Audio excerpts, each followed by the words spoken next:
Here we go. Let's do a Twitch check. My name's Jeff. I'm keeping today because it's stories from the Z Files. Whoa. Yeah. We sound Internet. Internet, are you hearing me? Let's see. Everybody talk at once. Everyone okay. I'm talking. We got to get in harmony. So I'm here.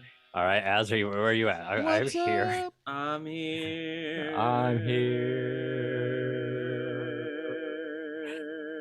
I literally just learned that technique like yesterday. I'm here.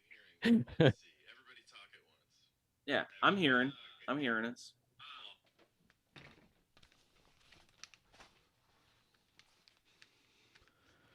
It sounds great. Yeah. All right. So if we had patrons in the stream chat, this is where they'll over here on the bottom right of your screen, that's where you join in. Let's see.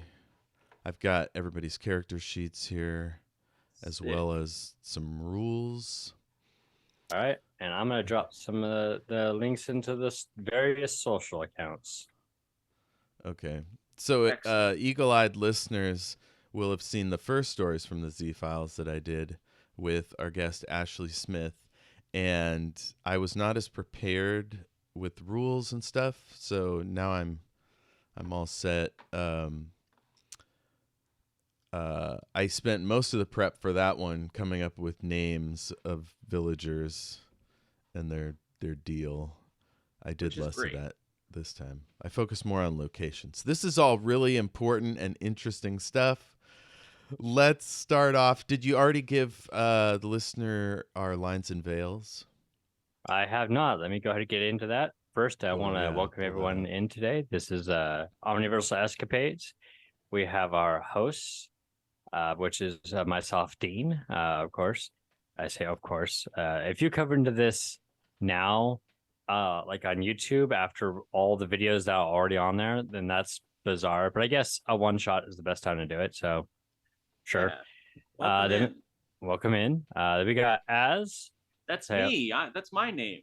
Hey, hi, Az. Hello. I'm painting my fingernails, which is why I'm looking away from the camera. But hi. Awesome. And then we've got the Crab Keeper. I mean Jeff. Hi, Jeff. Yeah, I called myself the Crab Keeper in the chat for some reason. All right. It's like the Crypt Keeper, but slower and more and from clicky. Maryland. Perfect. Yeah. I am not the keeper this episode. The keeper this episode is Jeff, the Crab Keeper. That's me. We are playing Monster of the Week, and we're ready to have a fun time. Before we get into it, though, our X's, meaning that we do not bring them into the campaign, are children in peril, depiction of gore, slavery, sexual assault, and our veils, meaning we only allude to or we kind of fade to black, are body horror and feces. Today, Jamie wasn't able to join us because, life happens. Perfectly understand that. So we will be playing another story from the Z-Files, our kind of like offshoot one-shot campaign that takes place in the world of the main campaign, usually around different time frames. In this case, we're doing the 80s. Yeah. Before I want to get into this... Oh, no, sorry, go ahead, Jeff. This one's also in an alternate universe, Washington State. Right. And before we get into this, we were going to initially do this last week, like the normal campaign, but to be perfectly honest, and I'm trying to normalize this, I was having severe depression, so I didn't want to get out of bed. That aside, that's to give you a bit of understanding, is that last week when we were supposed to stream, it was Jeff's birthday. Oh, right. Happy birthday, Jeff. Happy birthday, Jeff. Much. Yeah, we're a week late, but I want to say on stream, happy birthday, Jeff. Yeah, sorry we didn't do it last week. Oh, man. Thank you for taking care of yourself. That's so important. As someone with bipolar disorder, if I had had a crew like this looking after me, checking in and stuff, when I went through the bad times, I think that would have been helpful. Also medication, which I've been on for yeah. a while now, and Yeah. it's great. I highly recommend it if you can get your dosage right and all that stuff. Some people, it doesn't work for them and they have to try other stuff. So I hope it goes well and you're healthier going forward. And if not, we'll skip a week. It's this is a great show and we'd love to be here, but it's you being happy is well, all of us really is critical. Yes. I am better than I was last week, so that's all that matters. Every little step. Sometimes we slide back, sometimes we climb up. So yeah, that's right. I'm also better than I was last week because I'm not crammed into a little car driving 16 hours.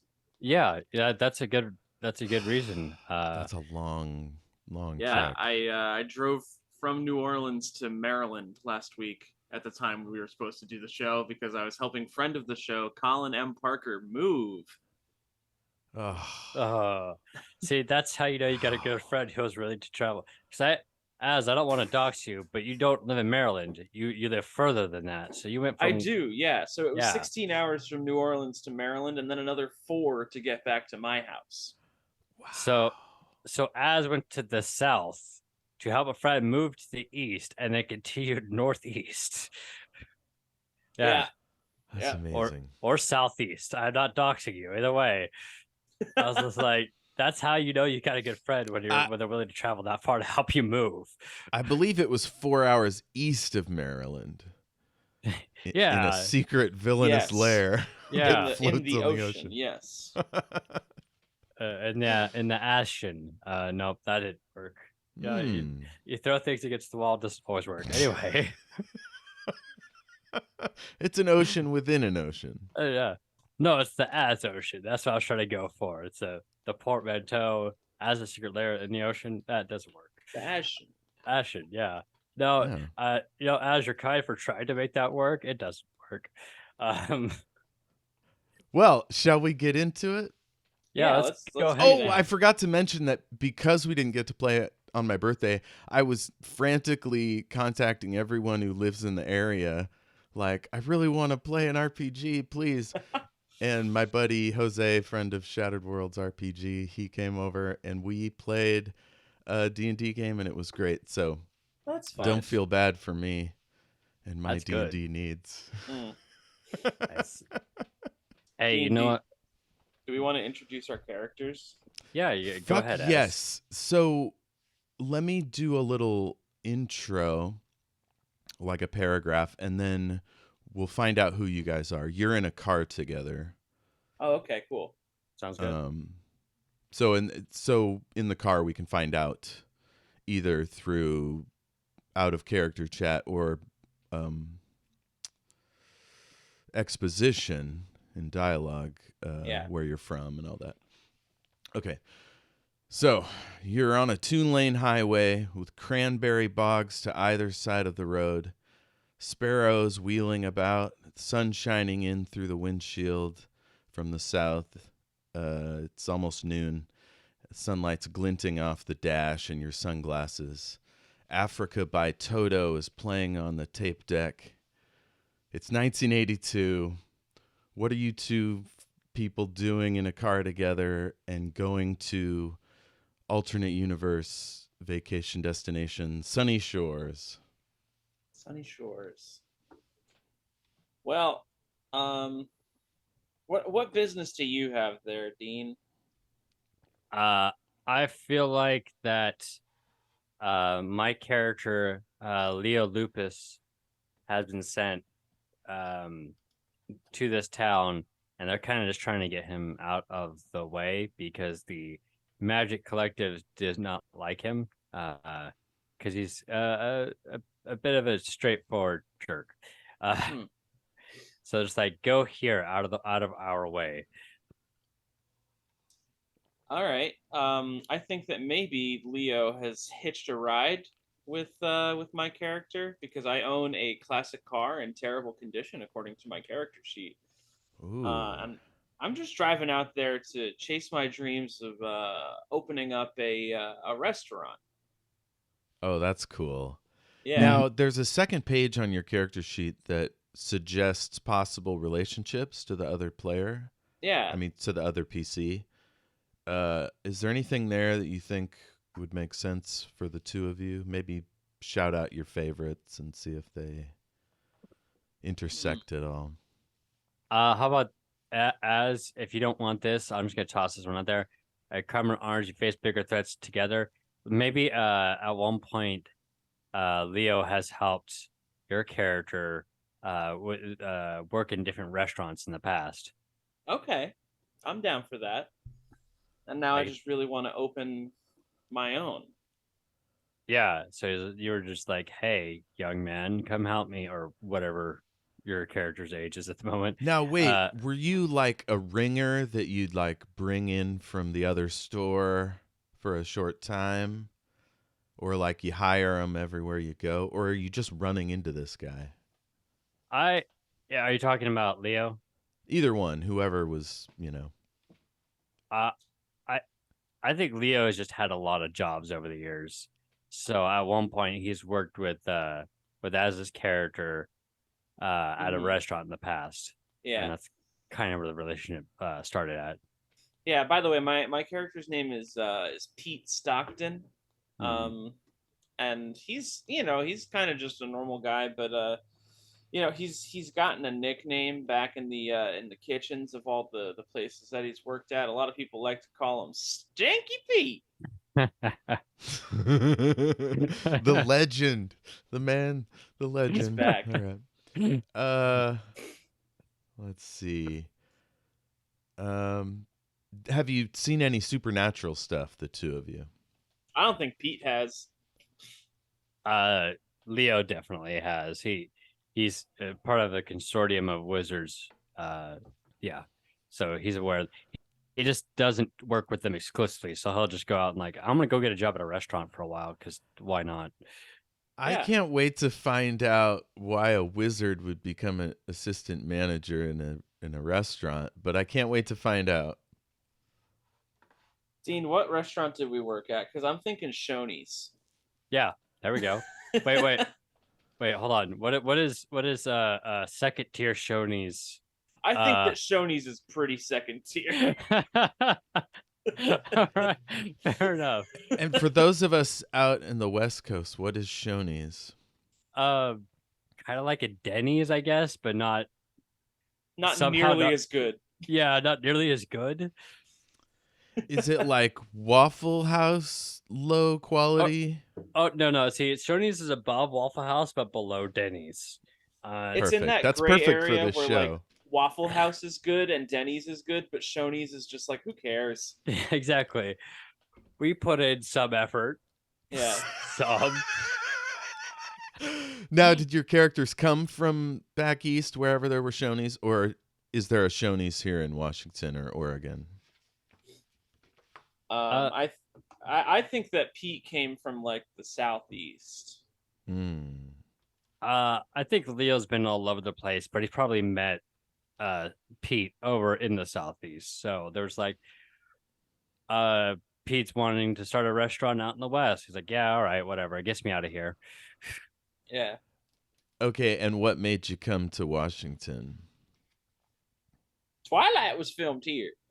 No, not yet. It wasn't. Oh, that's right. It's a pre-Twilight universe. It's pre-Twilight, yeah. It's also a pre Dual Peaks era too. So Twin Peaks, yeah. Twin Peaks. Dual Peaks. Dual Peaks. I think that maybe Pete just needed a change of scenery. Oh, I love that.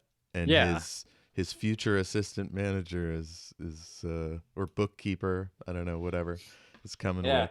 Consultant. And Leo heard something about this new upcoming band called Nirvana. It's way too early for Nirvana.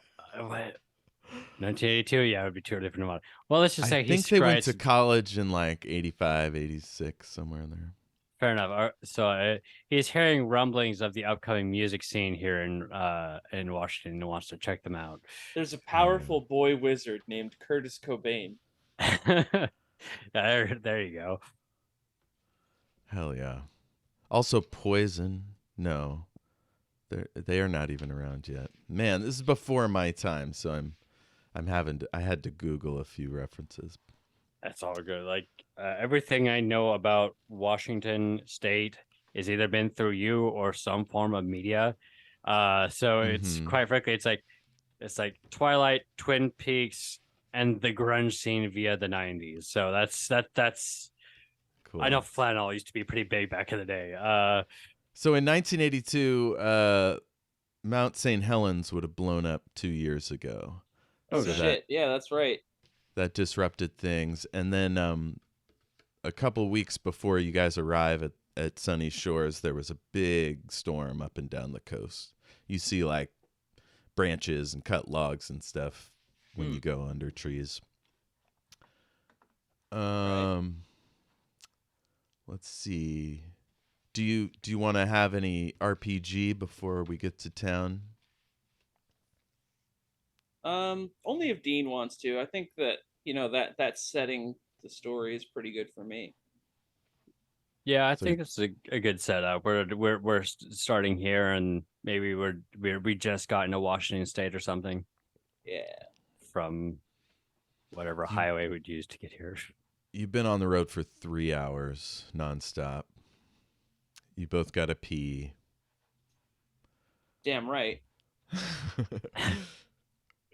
As you crest a low rise, you see a billboard. On the left is the classic Sunny Shores landscape. One of you remembers from family vacations.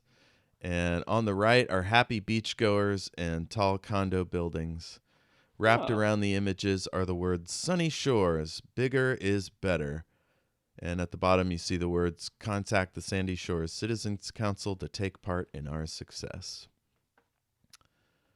You come over the hill and there it is, the bucolic Washington State vacation destination of Sandy Shores, with houses stretching through the grass to the south and north, with condos closer to the beach out west, and a little strip of commercial buildings in between. A family of deer are grazing to the south, an army of pelicans soaring to the north. A biplane flies high above the beach, trailing a banner that reads, Sunny Shores, bigger is better. Just as you roll over the canal bridge into town, your car makes a nasty groan, and the front axle seizes up, forcing you to pull over. Less than a block away is Randy's Tires, a gas station, auto shop, and tire seller. What do you do? Well, shit. Well, it looks like he got us basically just straight into Washington State and then died here. So I guess. Mission accomplished. Yeah, it did its job. I'm gonna have to give you that, Pete. Yeah. Listen, we got Randy right up the road. We could check him out, see if he can get us fixed up, get us the rest of the way to Sunny Shore. Yeah, let's go ahead and I could use a bottle of Tab right now. Excuse me, it's the 80s. A can of Tab right now. Oh yeah. Let's go ahead and we'll talk to somebody about maybe getting the car back up and running too. Oh, for sure. Yeah, let's get on down there. So yeah, we'll head over to Randy's. Mm-hmm. All right. Randy's is your typical small town car place. He sells a few cars. It's got a bunch of tires on racks and then a huge yard full of them out back. He's got a little house sort of on the lot and then a mechanic's bay like off to the rest of it. The street goes down a ways to some other houses and then turns left into the main town area. So you can kind of see through there City Hall and a bowling alley and some other places. And some of the places look closed, like permanently, like have for sale signs. So maybe the storm wiped them out or they retired or whatever. But yeah, Randy's is just up the road there. All right. First thing I do when I hit the store, I'm gonna grab a can of Tab out of the refrigerator, and then go get me a pack of I feel like if I were to say cigarettes, feel like I'd be endorsing cigarettes. Let's say close. He's getting close. Okay, so you get in there, and small town gas stations in 1982, you had a short, narrow vending machine with tab cans and so on, and you pay, and it like does a weird thing, but it looks they like, I don't know. You'd have to know it to see it. And then there's like, instead of all the normal gas station stuff out in shelves, there's like a few things on the counter and a few things above. And the rest of it is devoted to like chairs for sitting and waiting to your car to get fixed, and a rack of brochures for local attractions, that kind of thing. Pete is going to walk just into the install bay and look for the mechanic. All right, so you see a guy in coveralls. His hair looks kind of greasy. He's working around under a truck that's like lifted up, and he's going to town underneath it. Pardon me, sir. Are you the owner of this establishment? Oh, and he bonks his head a little bit and comes out, and he's rubbing it with his oily hand, and then he sets down the wrench. Wait, hang on a second. I got something for this. Would you say that walking into an install bay is charging into immediate danger? Ordinarily, yes, but today is pretty chill, so. Oh, okay. I was going to say I could reduce his harm suffered by 1. The truck just starts eating him. Oh, watch your head there, sport. How's it going? Oh, good. He wipes his hands on a towel and comes over and goes to shake. Hi, I'm Barry. What can I do for you? Name's Pete. You can call me Stinky. A lot of people do. It's kind of a playful nickname. Well, I gotta say, my old Cadillac, the front axle's churning something fierce about half a mile up the road. I was wondering if we could, get that towed in here, take a look at it. Sure thing. Where are you coming from? And he walks over and hands you a clipboard and a attached pen to write in your details. Oh, well, yes. Me and my friend Leo, we're coming in from the southeast. We're moving out here, making new lives for ourselves. I'm going to open me a restaurant. So you coming from Yakima or Richland? Gatlinburg. Oh, the real southeast. Okay. Oh, yeah. Oh, yeah. Okay, good. Well, welcome to town. Thank you. Sunny Shores is just, well, it's everything you've heard about. I love this town. I know. I used to come here as a kid with my family. No kidding. Oh yeah. Wow. And so then you reminisce about stuff. Most of the people are gone or closed and run by new people. Plus you were a kid, so you didn't know everybody's name and stuff. So let's cut over to Leo. What are you up to?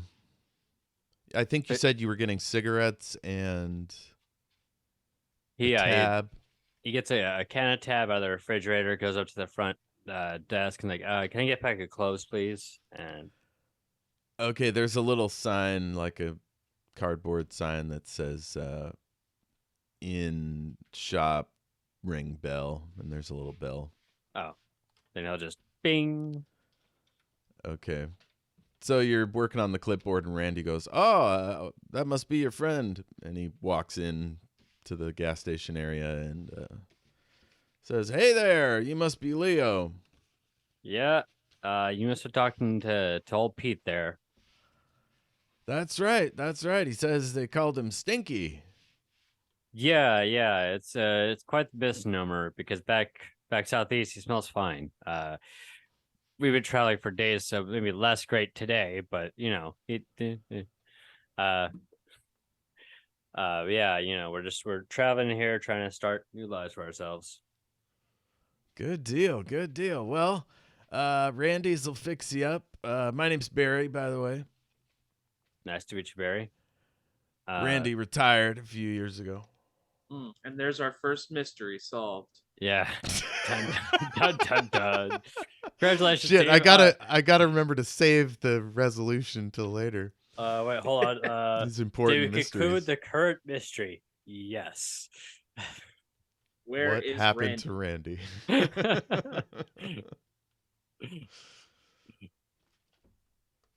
Okay, it's then that you see a sign that somebody loosely taped up to the window facing out into the station area, the pump area.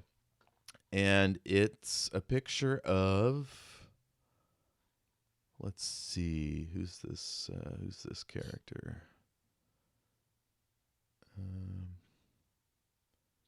Sorry to make you wait. I have a name of this person though. This is important. It's a lady. She looks to be maybe in her 50s. It's black and white, but you think maybe salt and pepper hair, glasses, kind of a suit, like maybe a skirt suit. What are those called? Business suit.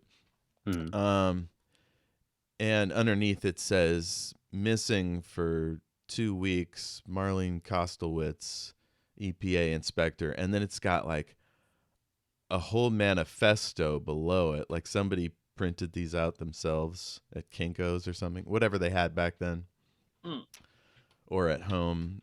And it's a whole mess about government corruption and don't trust Sunny Shores Citizens Council and the rambling thing about this and that. All right. I'm gonna go look at him. Is that he's gonna put down the can of tabs? Like, yeah, can I get a pack of clothes? And he's gonna just put money down and take a drink out of the tab and just look at the sign there. I was like, what's with the EPA poster lady? Oh, Mrs. Keeler. Is her name Mrs. Keeler? Yeah. Oh, yeah, Nadine put those up around town.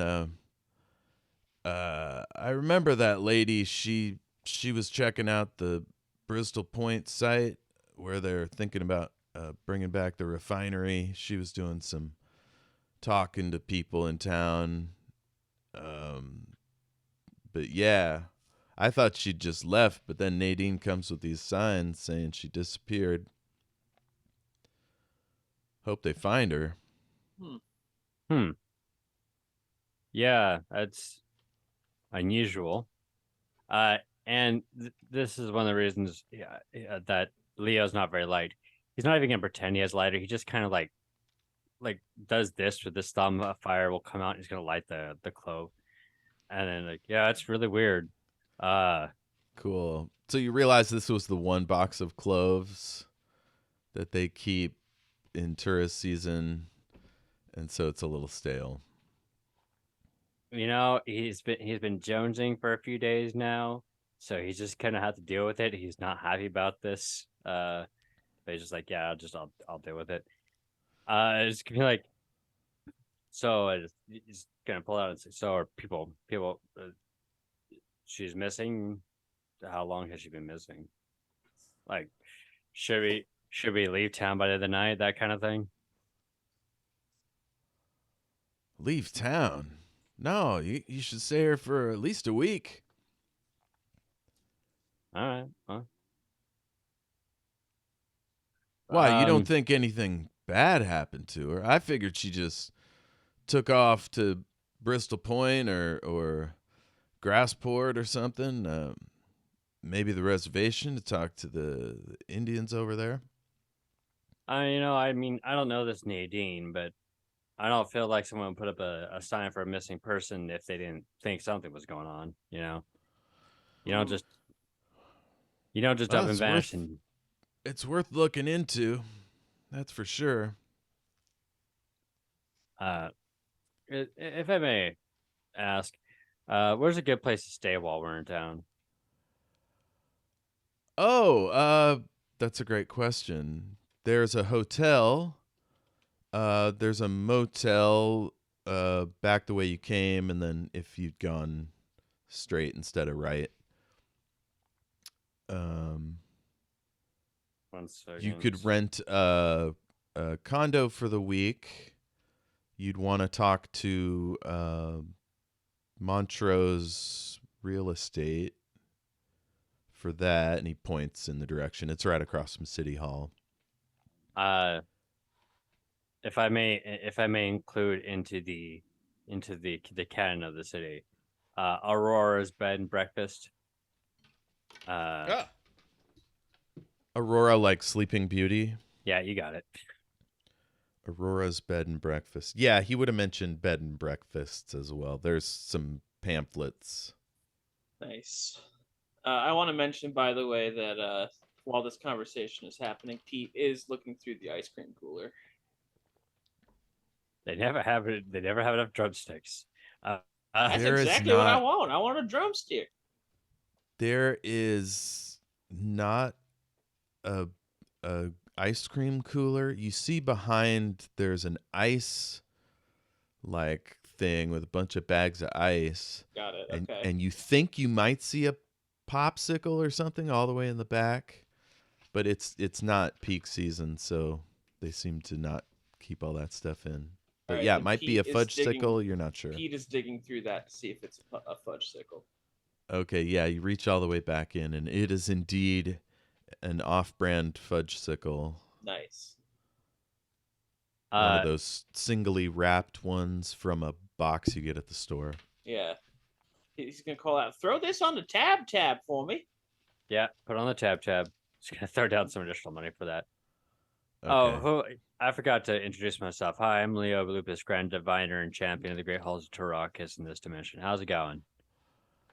That's quite a title you got there. Yeah. It's, I'm required to say it. He's eccentric. That's the word for it. He's and I lean in close to the guy for this.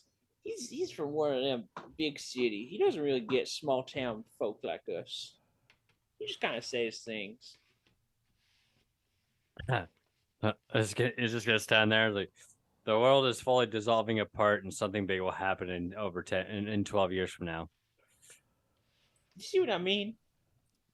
Barry's just kind of smiling and looking at you, and he says, "Well, that'll be $375." And you want me to take a look at that Cadillac of yours there? Oh yes. Yes, please. All right. Well, he puts the I'm out thing up and goes and gets his toolbox, and he rides a scooter up to your car. He's gonna go, wait, Pete, I was wrong. It's 15 years from now, not 12 years from now. Leo, what in God's name are you talking about? Yeah, you'll find out. Okay. Hey, that means you'll survive. That's pretty cool. I like living. I mean, canonically, Stinky Pete has been shown in the main series, so we'll see. All right. So, maybe when one Stinky Pete dies, another one is born. Yeah, another one takes his place. Stinky Pete exists outside of the concept of time and space. He exists in all universes, and there must always be a Stinky Pete. Stinky Pete, yes, exactly. So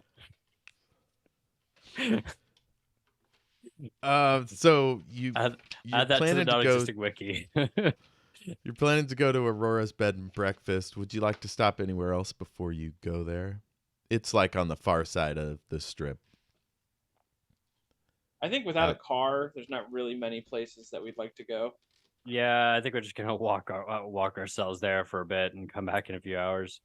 Okay, cool. So you walk down Main Street. You go past all this stuff. I dropped a list in the show chat. And if you think of anything else that might be cool, like I mentioned a bowling alley, I should add that. Oh, actually, Stinky Pete is going to drop by the ice cream shop because he still wants a drumstick.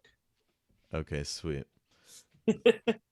So you are going to eat this, but you might get a drumstick later. Cool. My dude loves ice cream.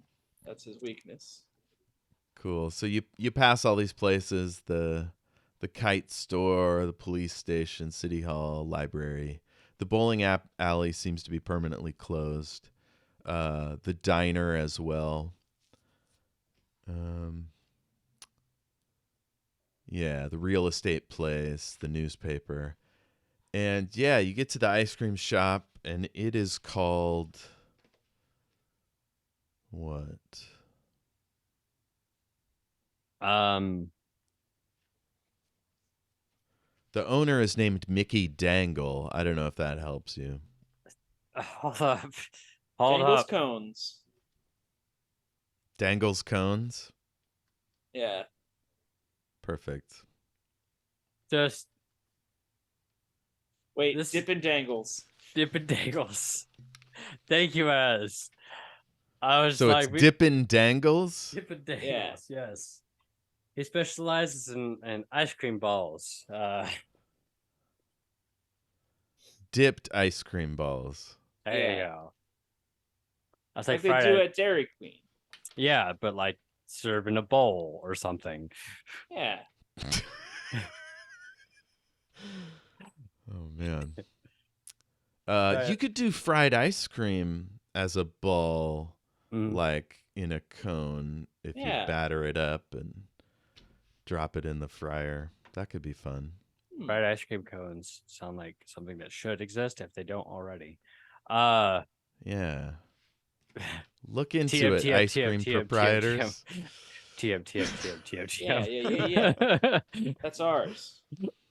All right, so you're going to Dippin' Dangles, and this is great. Like it's got its all white tile 50s vibe, you know, classic malt station and shape. Somebody's always cleaning, you know, that kind of place. Yeah. As we're in there, I was like, I'm telling you, there, Pete. There's that old restaurant that closed down one. I bet might be a good place to start. Oh yeah, the place right next to the sewage plant, right? What? No, why would you do that? So what the fun? Well, if I'm going to call it Stinky Pete's, it's got to be stinky. I mean, the logic is sound. Damn right. By name of virtue alone, but in concept. So you notice the diner here isn't next to a sewage plant, but that doesn't mean one couldn't be built near a sewage plant. So I've written down sewage plant. We'll have to add that. Lo and behold, the name of the sewage plant is Stinky Pete's Raw Sewage.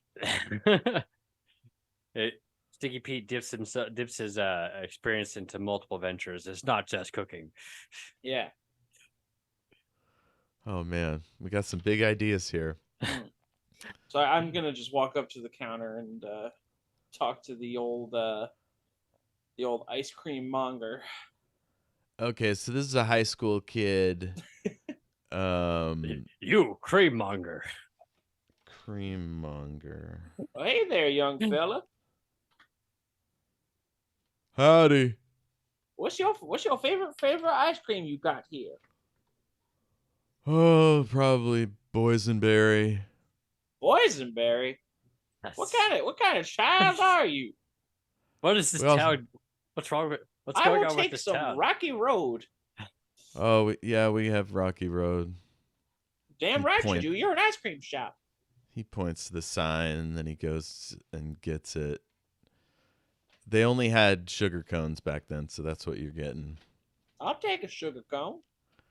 All right. You got rum raisin? No, we don't have rum raisin. No, it's just like, yeah, all right. We have hazelnut. What? Hazelnut ice cream? Hold up. What on God's green earth is a hazelnut? Why would you make ice cream out of hazelnuts? It's a kind of nut. I've had it with you young folks and your newfangled nuts. Is this like new Coke? Is this a new thing that nobody wants? Newfangled Nut is a good name for an episode. That might be the name of the episode on YouTube, Newfangled Nut. Oh, boy. I can't believe I asked you what your favorite ice cream flavor was. You said boysenberry. What kind of backwards? You know what? Are you one of them hippies? I think he is. Man, I just work here and I live in town, so Hey, you know what? You're right. I'm sorry. I gave you a hard time. Boysenberry, I'm sure, is a fine flavor. Do not mark the Okay. do not mark the proletariat at its work. Yeah, he goes and makes your cone. You see a person moving about in the back down the hall. All right.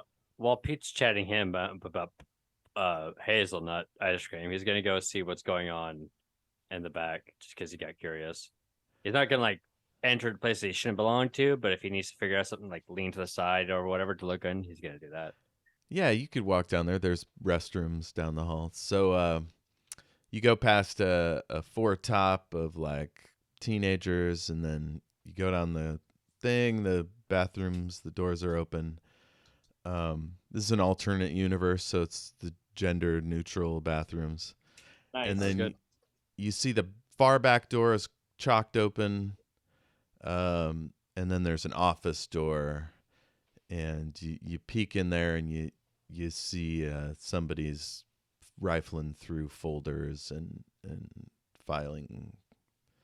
A filing cabinet is open, and they're rifling through it. So someone's going through a filing cabinet. Did I hear that correctly? Yes. Can I go ahead and do a rate a bad situation? What's this? No, not rate a bad situation. How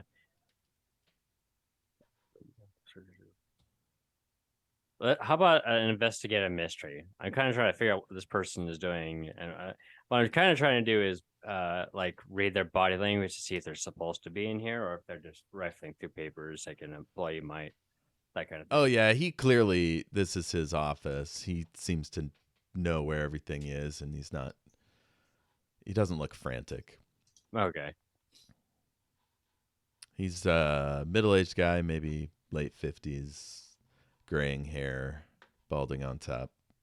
You know what I forgot to do in this tabletop role playing game based podcast / Twitch show is to grab dice to roll in this tabletop. Yeah. See, like Jeff doesn't eat them. I didn't make you roll, so we'll roll for more information. So yeah, this will be 2d6.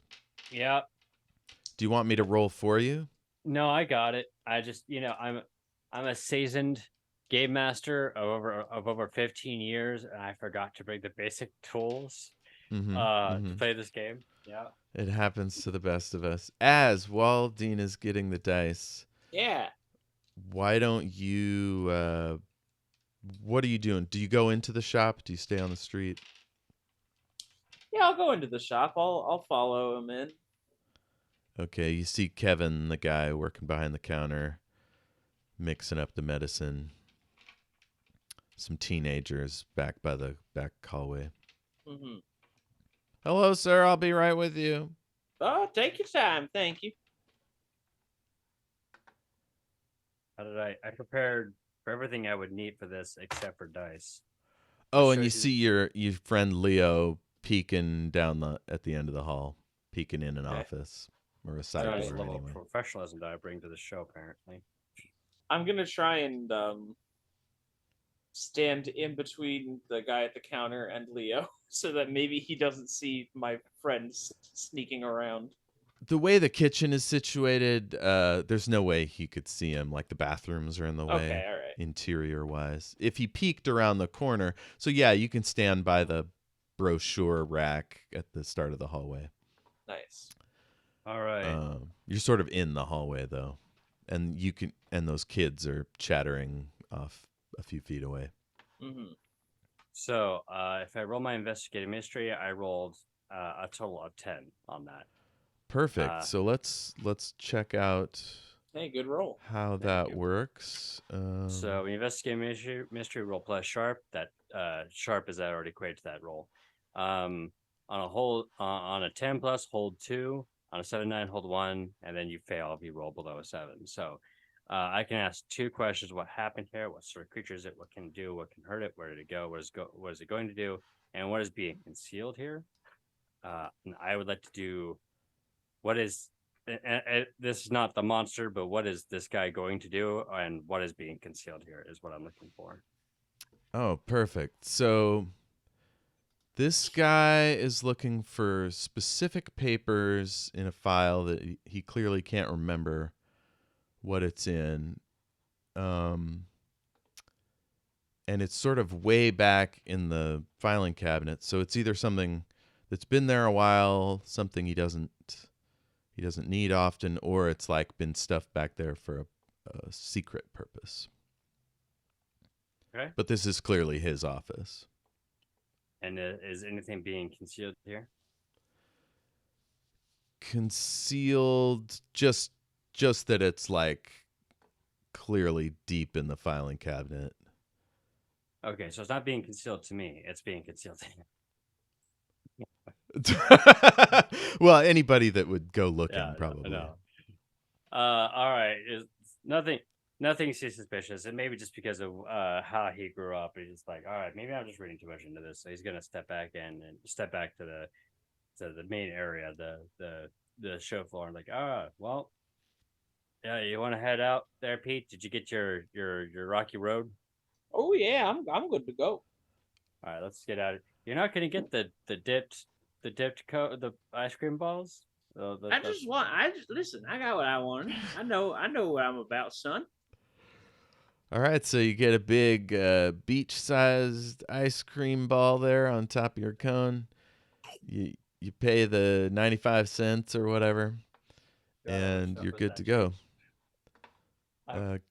Kevin wishes you well, and then you see this kind of graying older gent pop out of the office, and he looks around furtively, catches your eye but looks away quickly, and then dips out the back door. Hey Pete, I'll be right back. And he's gonna like go through the front of the store but head towards the back to where that guy should have come out of, theoretically. Okay, Pete's gonna follow. Okay, cool. So let's take a quick bio break. All right. And we'll be right back.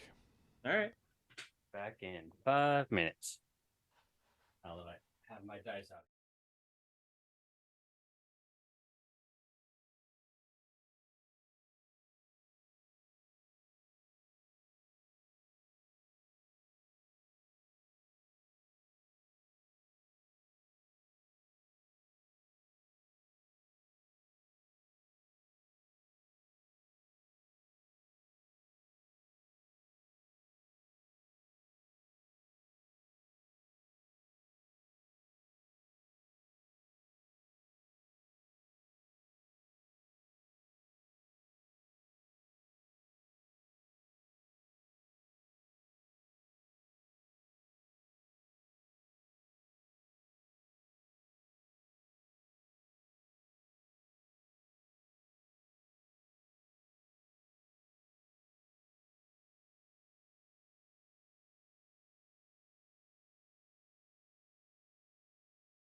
Welcome back to Omniversal Escapade, Stories from the Z-Files. I'm your crab keeper. Let's get into it. So you just left the ice cream store and you're going around the corner through the alley to get around to the back. You pass a couple newspaper boxes and a phone booth, and they're all papered with flyers. And one of them you recognize that lady. There's a couple others that are in a similar style but with different faces and names. So you get to the end of the alley, you peek around the corner, and you see the guy from the office throwing open the door of a brand new white Cadillac, and throws open the back door and tosses in a file. Dang, file folder. Dwight's stealing things. So, say again? You said the guy from The Office. I was just making a referential humor joke. Oh, The Office. The Yeah. Office. No, I meant the sorry. ice cream office. That's what. Apparently, these dice are too hot for stream, according to Zoom. By the way. Oh yeah, they ain't showing up. Yeah. Wait, put them in front of your face. Only one does. That's weird. There's a white one and a red one. All right. Sorry. Go ahead. Cool. So same guy from the office chucks a file folder into the back seat and then opens up the front seat to get in. Is his body language looking kind of suspicious? Like he knows he shouldn't be doing this? He's definitely rushing. As if he's late for a meeting or something. Quick shout out, by the way, to tuberculosis. Tuberculosis. That's my friend Mike. Tuberculosis. Mike from our Monday night D&D group, and just friends from way back. Friend of my podcasts. Good old Mike. Hi, Mike. Hey, Mike.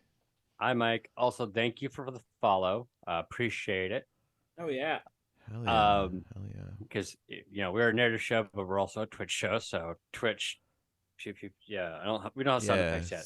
Subscribe, follow, listener, follow us everywhere. Smash that like button. No, I'm just kidding. Be like Mike and join us on this fabulous ride. I'm gonna let's do a move here.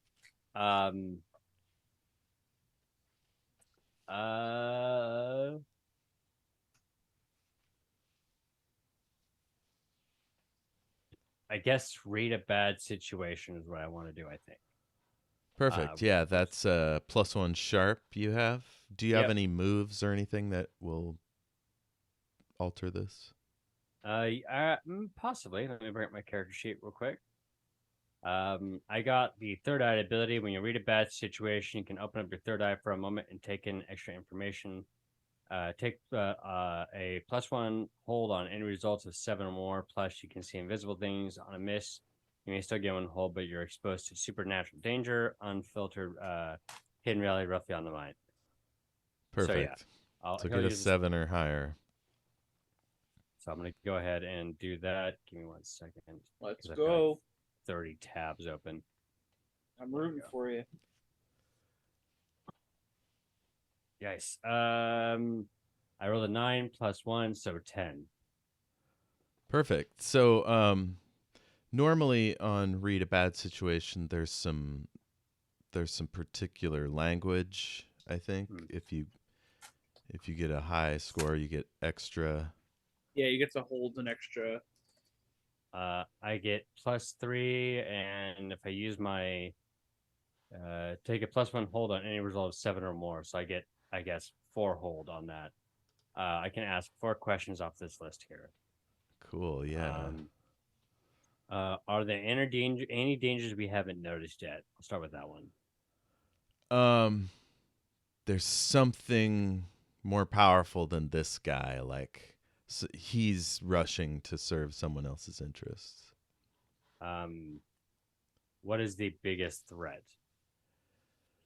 The biggest threat right now is maybe this guy noticing you spying on him.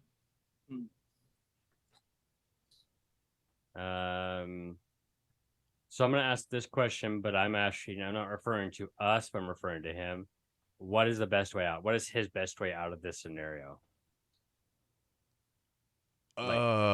He seems like he needs to get his car going and go as quickly as possible. All right.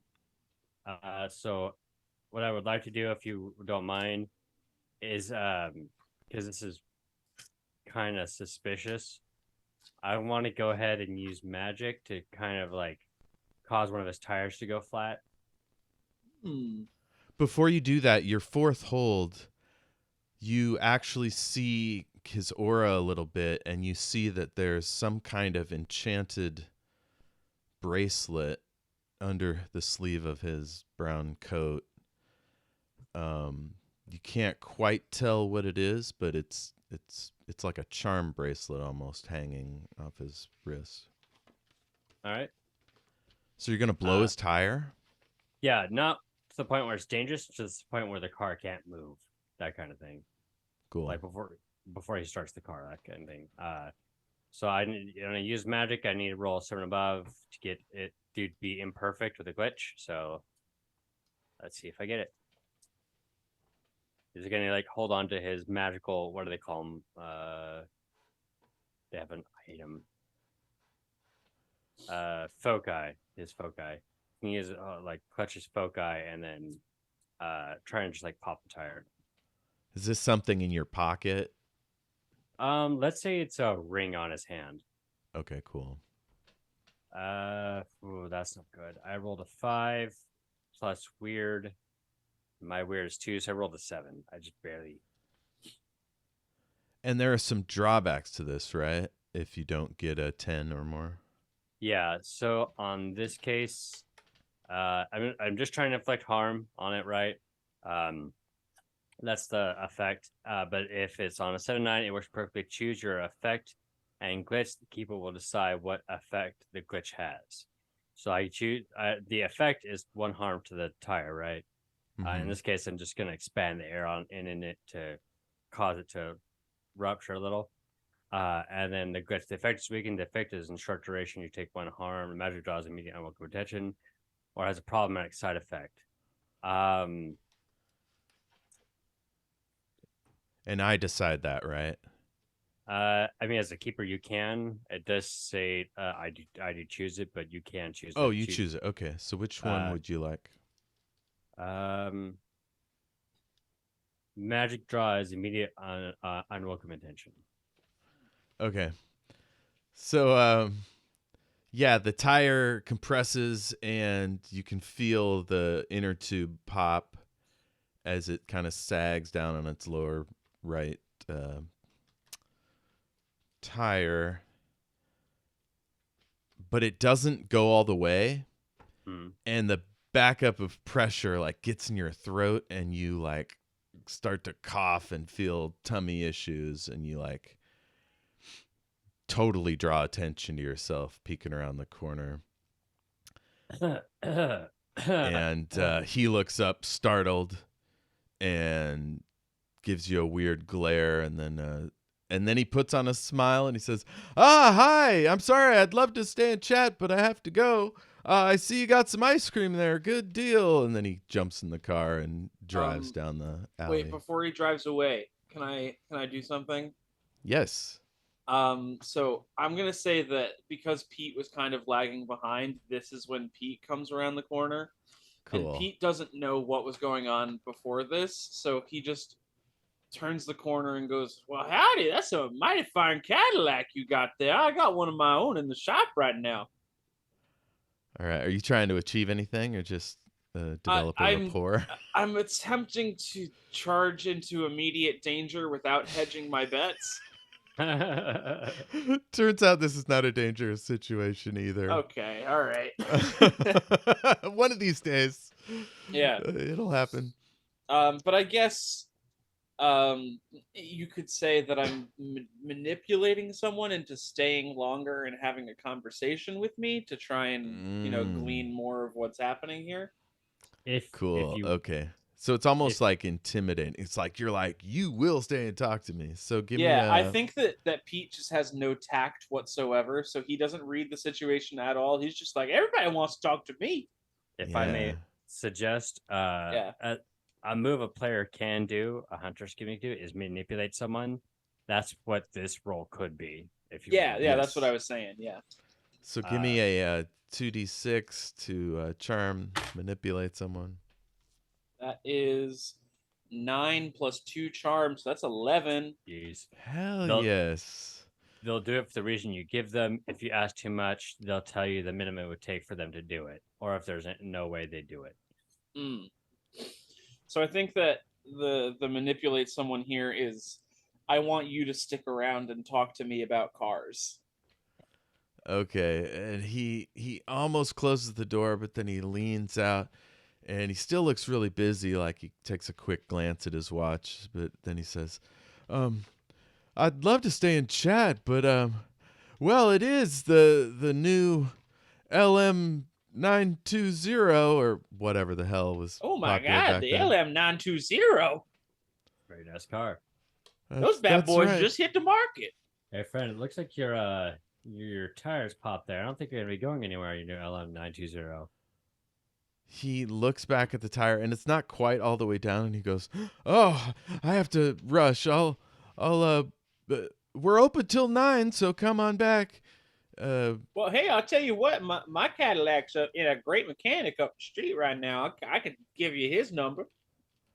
Oh, I know Barry real well. Oh, okay, good. He's worked on my previous automobiles. This one's new, of course, but he did the secondary maintenance inspection. I really should leave. Well, I'll tell you what. So long as you're here at 9, I'll come and shoot the shit with you about cars as long as you want. Oh, well, I usually kick off around dusk, but Julie, I think, will be on shift. Well, Julie don't own a Cadillac. Well, you can find me up at La Francaise. La Francaise? That's fancy. At 7:30, my wife and I will be up there having dinner. You know, that sounds lovely. I don't want to interrupt you and your wife, but maybe afterwards we'll meet up. We'll have a chat. I get it. You gotta go. You go, sir. And then I reach out to shake his hand. Okay, he shakes your hand. When I'm shaking his hand, do I glean anything about the bangle that he's got on or whatever, the bracelet? Oh, how would you? How would that even work? I don't know. Does it have like an aura or something that I can feel? I mean, if I may make a suggestion. I am just a mundane, so I don't know. That's what I'm looking at. I'm like, yeah. Yes, that sounds right, but you're mundane. I don't know if that would be your go-to.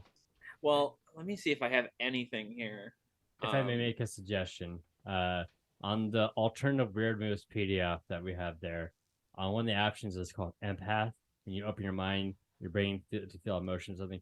What if like Stinky Pete is an unintentional like empath? I can live with that. I will allow it. All right, let me open this thing so I can see it. Alternative weird moves. Roll plus weird.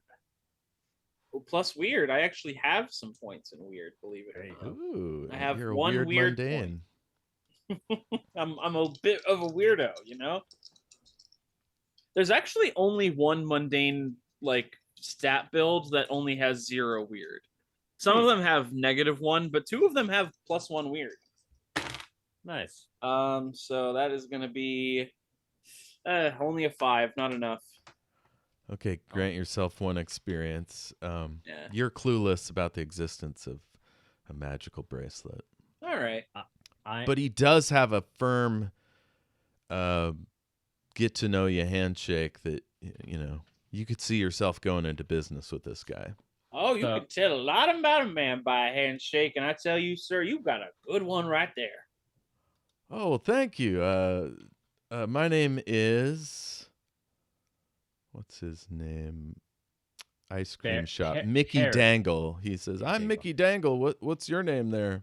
Well, I'm Peter Stockton, but most folks just call me Stinky Pete. Well, great to meet you, Stinky Pete. Likewise. Okay, Dean, what were you saying? He's gonna pretend to be interested, and he's like, "Man, this show is nice." He's gonna like when you used to slam the back of the car in appreciation, right? And then I want to try and do a telekinesis to get the trunk open. Oh my God! Yes, do it. Do you mean the back door where he threw the file? Yeah. Okay. He's like gonna tap it, like out of appreciation, but he's really doing that just to distract. Gotcha. I assume on the opposite side of the car than he is. Yeah. Okay. Yeah. Let's see. I'm gonna take harm either way, but let's see what happens. Oh no. Why are you taking harm? Well, per the rule, if I succeed, I'll still take harm, right? That's what it states on there. When you're fling something with your mind, roll plus weird, which I did. Now, are you just trying to pop open the door, or are you getting the file as well? I just trying to pop open the door, basically. Okay.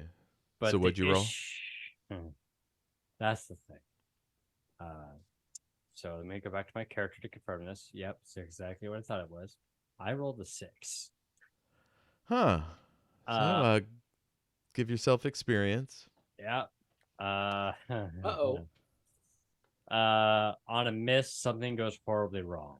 That's what it says. So, as the door pops open, the pressure in the car totally like equalizes super fast, and so the door he's next to slams shut, hitting his elbow and messing up his handshake with Pete, and he kind of stumbles around and his door slams shut.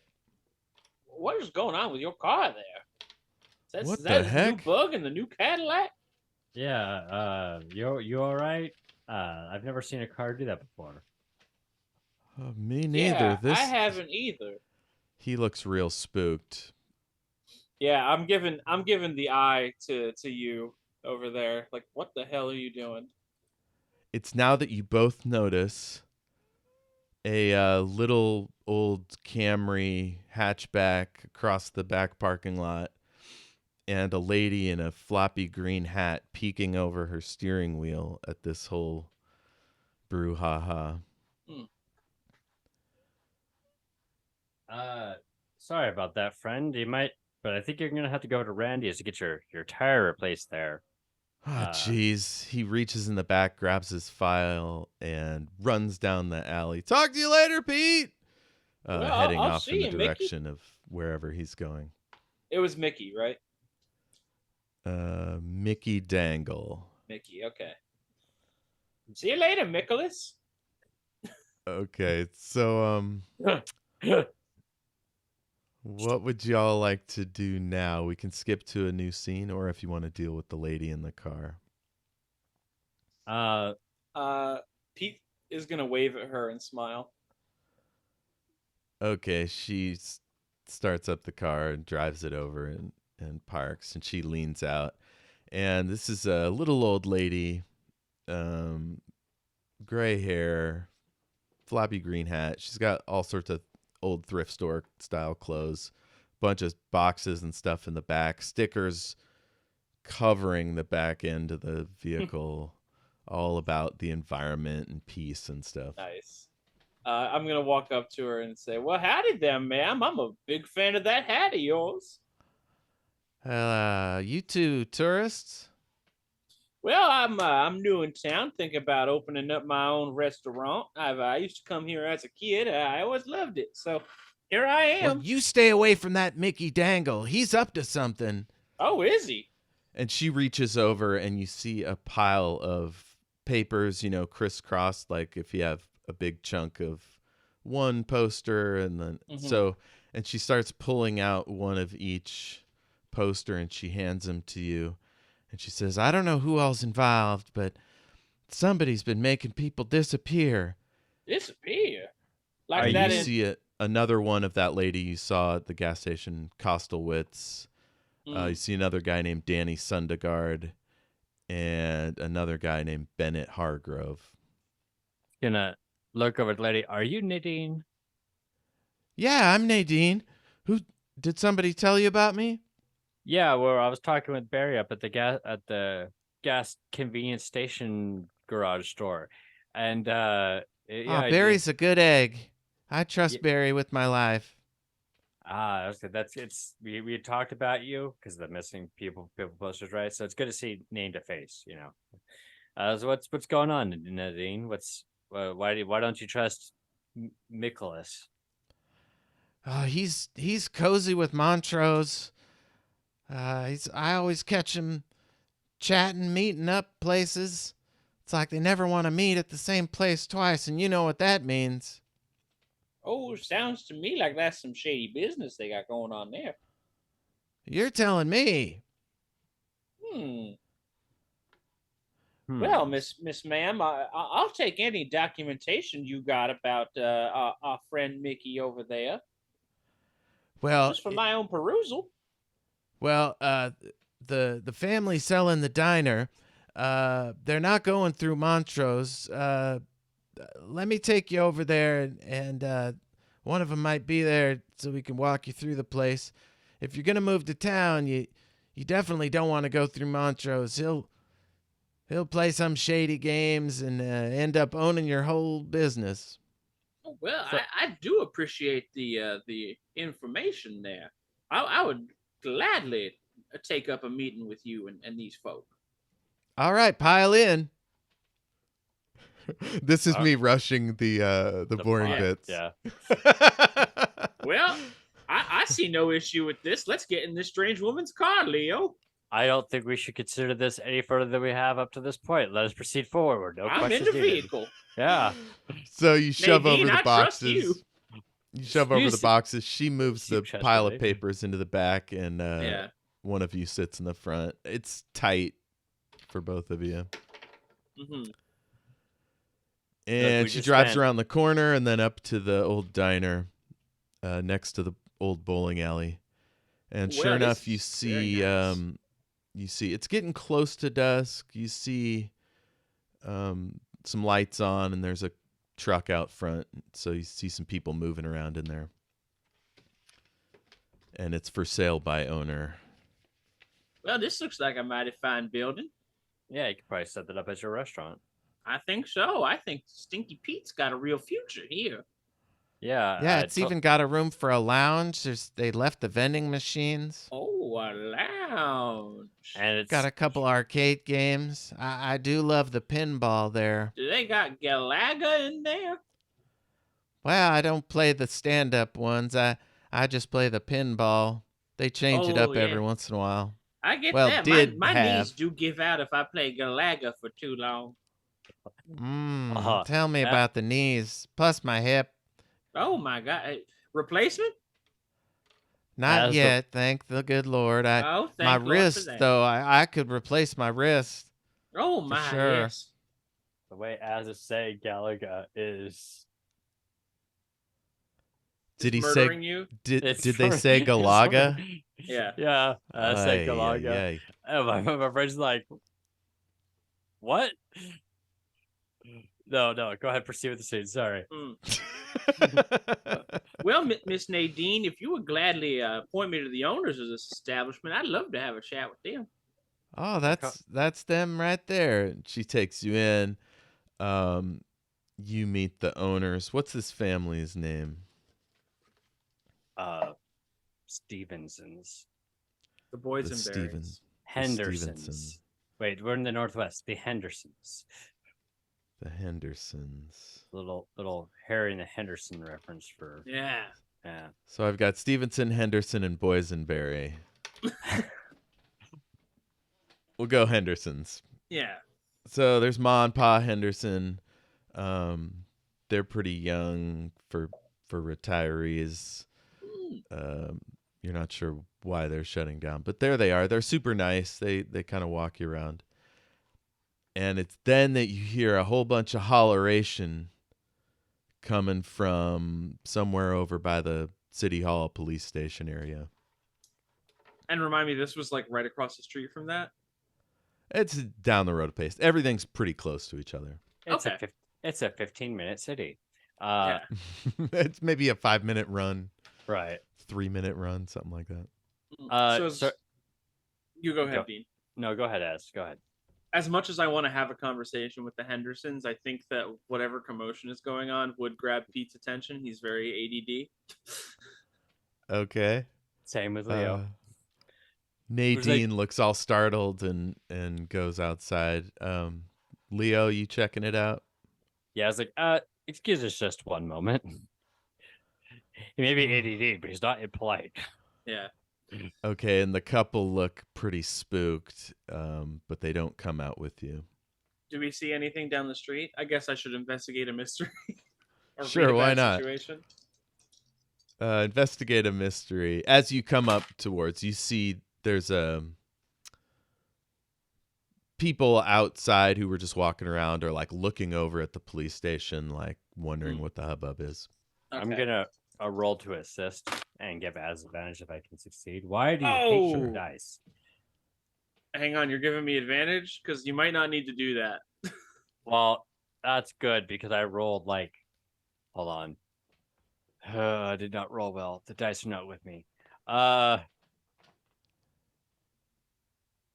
it's plus cool. That makes it even worse. Oh, it is plus sharp. So I rolled a 12, but I do have -1 sharp, so it's technically an 11. Sure, cool. Is there any harm to failing a help out roll? Yes. Let me pull it up here. I rolled a 5, by the way. On a help out, I guess you just get exposed to the same level of danger as who you're helping out. In this case, I do not assist Az by giving them advantage. So gotcha. And mark 1 experience. Right. So there's no threat that you get to the police station and you see a youngish woman with short blonde hair haranguing the person behind the desk. Haranguing? Yelling, pointing. Oh, okay, all right. Waving around wildly. Can I, with my 11, can I surmise what is going on as I'm walking up? Sure, yeah. This young woman, her name, Molly, she is ranting at a handsome, maybe 30-year-old police sergeant, dressed in, ordinary small-town police garb. There's an open door leading back to the offices and things. Coffee pot, that kind of jazz. And Sergeant Stone, it seems really concerned for her, more than you suspect an average cop might be to being yelled at. Maybe they know each other, or maybe it's super important. Yeah. And apparently her colleague, Derek, is missing. It's early nighttime, by the way. She said he just vanished 20 minutes ago. She ran all the way here from the groin wall north of North Beach. Okay. A groin wall, for the listeners, is like a seawall that points out into the ocean, and it prevents soil erosion, but it kills that whole side of the view of the rest of the beach and whatever. Has either her or the officer said her name? Would I know her name is He's Molly? calling her Molly, yeah. Oh, okay, cool. So because he's trying to diffuse, using her name softly and all that. Yeah, all that yeah. stuff. Because that really influenced what I'm about to say here. Cool. Good golly, Miss Molly. You're telling me that your friend just up and disappeared right in front of your eyes? She wheels about to complain about the annoying joke she's heard 1,000 times. But then she sees you're actually concerned and she says, "Yes, his name's Derek. We were out collecting samples and he vanished. Last I saw, he was up by that big rock wall thing. The groin wall. The groin wall. For those who don't know that. Groin wall is. This is like the exposition where like everyone in the scene knows what this thing is, but like for the viewer. Yeah. Yep. Perfect. As you all may know. Yeah. So you were out there collecting. You look like a scientific little lady. You were collecting soil samples, I'm assuming. First of all, I'm not a little lady, sir. My name is Molly Rosenblad. I meant no disrespect. I just have a kind of country way of speaking. I am so sorry. I did not mean to offend. All right. Well, Derek and I are graduate students, and we're working with the Department of Ecology to study this area and see if there's been any contamination from recent developments, especially what's happening over in Bristol Point. You wouldn't happen to be talking about Montrose development, would you? She sighs and gets all like annoyed, and Ernie behind the desk stiffens up. She says, I don't know if Montrose is involved, but he is a board member of the Zangiel Corporation, which owns cargo trains, chemical factories, and oil refineries. And one of the things she's been studying is Bristol Point, which is across the water south of the city. Yeah, I had a feeling. I was just talking to my friend Nadine up the street there, and she's been telling me about some things going on too as well, and some people going missing, and I can't help but think this sounds a lot like that. Wouldn't you agree, officer? Oh yeah, and Nadine and Leo are you coming in or staying out front? No, he was coming in. In fact, I was going to ask if I can do an empath roll to get like hell yeah a read on her. Yes, please. Where's empath? I'm pulling it up for the viewer. Alternative empath. When you open up your brain to feel the emotions of something right there in front of you, roll plus weird. Which is the thing he specializes in.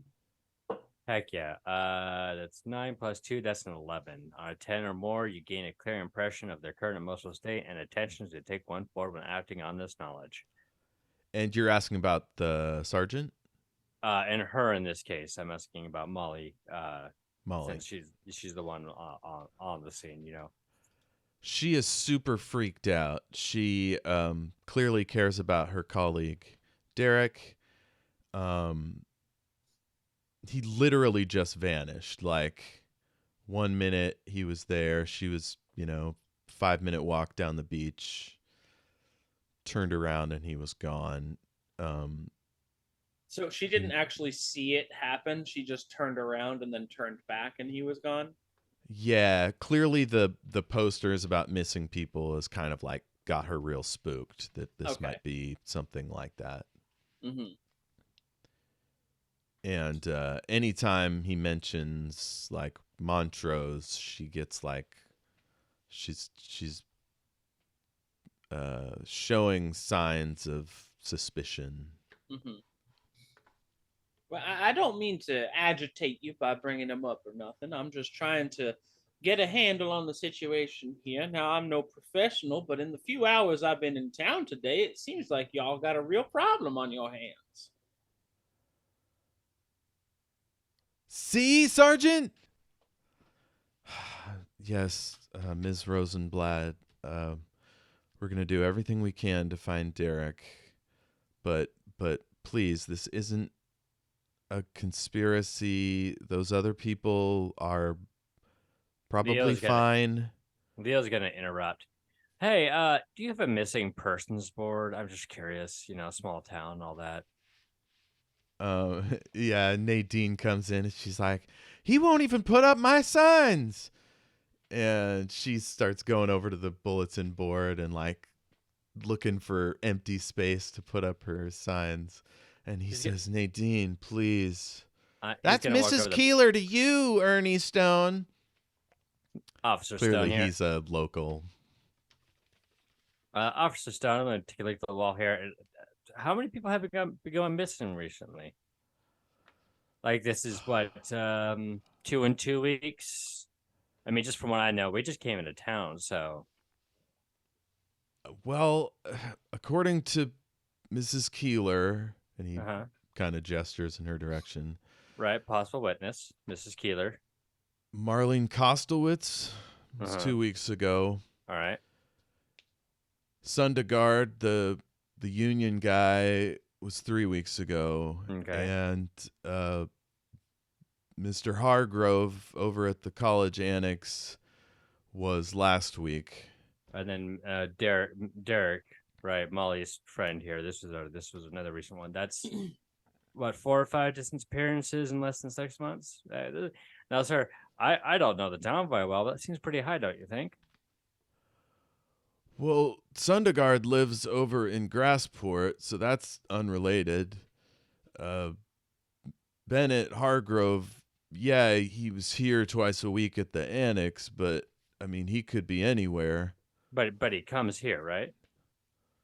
Well, yes, on Thursdays, and it was Thursday when he went missing, but I ain't gonna do another empath roll, specifically being the officer at this moment, and I'm hoping that I get some kind of like advantage because I actually no, I want to use my +1 forward for my empath for her.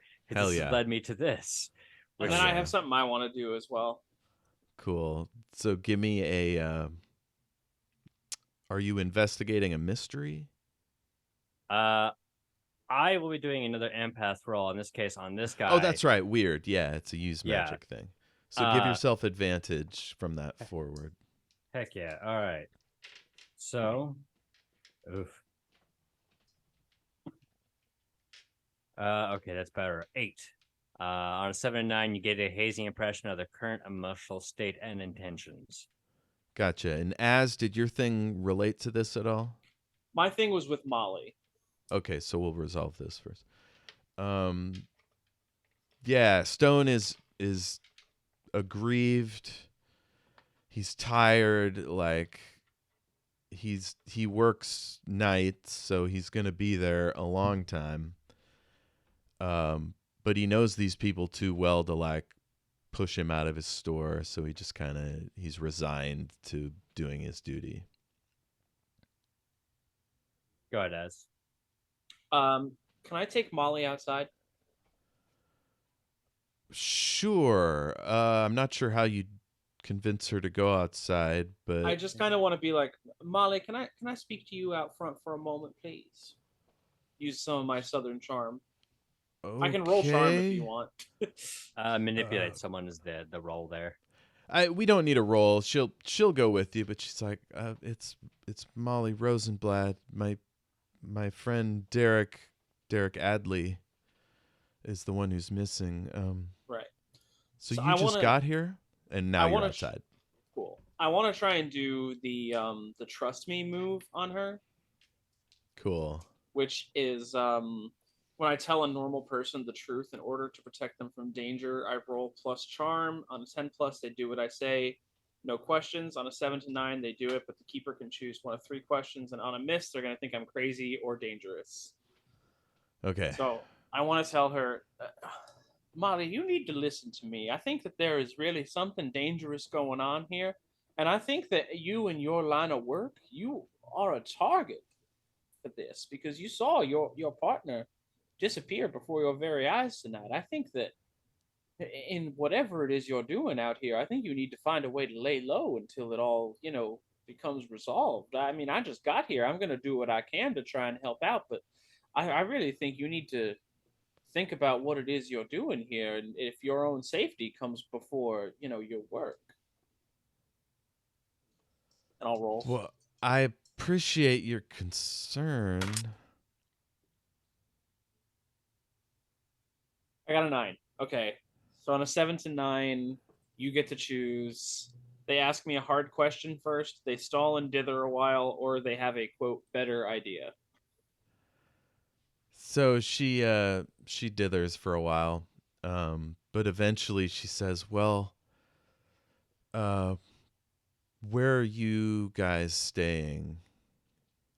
We're up at the Aurora Bed and Breakfast. Okay, that's where we are too. Oh, good. So why don't I stick with you, and then we'll meet up. We'll I'll stick with you guys, but I can't leave town until we find Derek. I understand that, and I think it's a good idea for you to stick with someone. Perhaps we can go to the site and investigate where Derek disappeared at together. Because I'm sure these local authorities ain't doing shit for you, honey. I grew up here. Ernie was like the kid down the street. I don't want to make him feel too bad, but it's been 4 weeks now of people going missing. I mean, they've got a lot on their plate with all these missing persons cases, so I'm just saying, standing in there yelling at them ain't going to make it go any faster. Jesus. Well, we better go back to the bed and breakfast so I can talk to the lady there. What's the owner of Aurora's? Who's that? Debbie. Debbie at Aurora's. Okay. Aurora's niece. Yeah. Okay. Leo, you want to do anything else in the cop station? Yeah.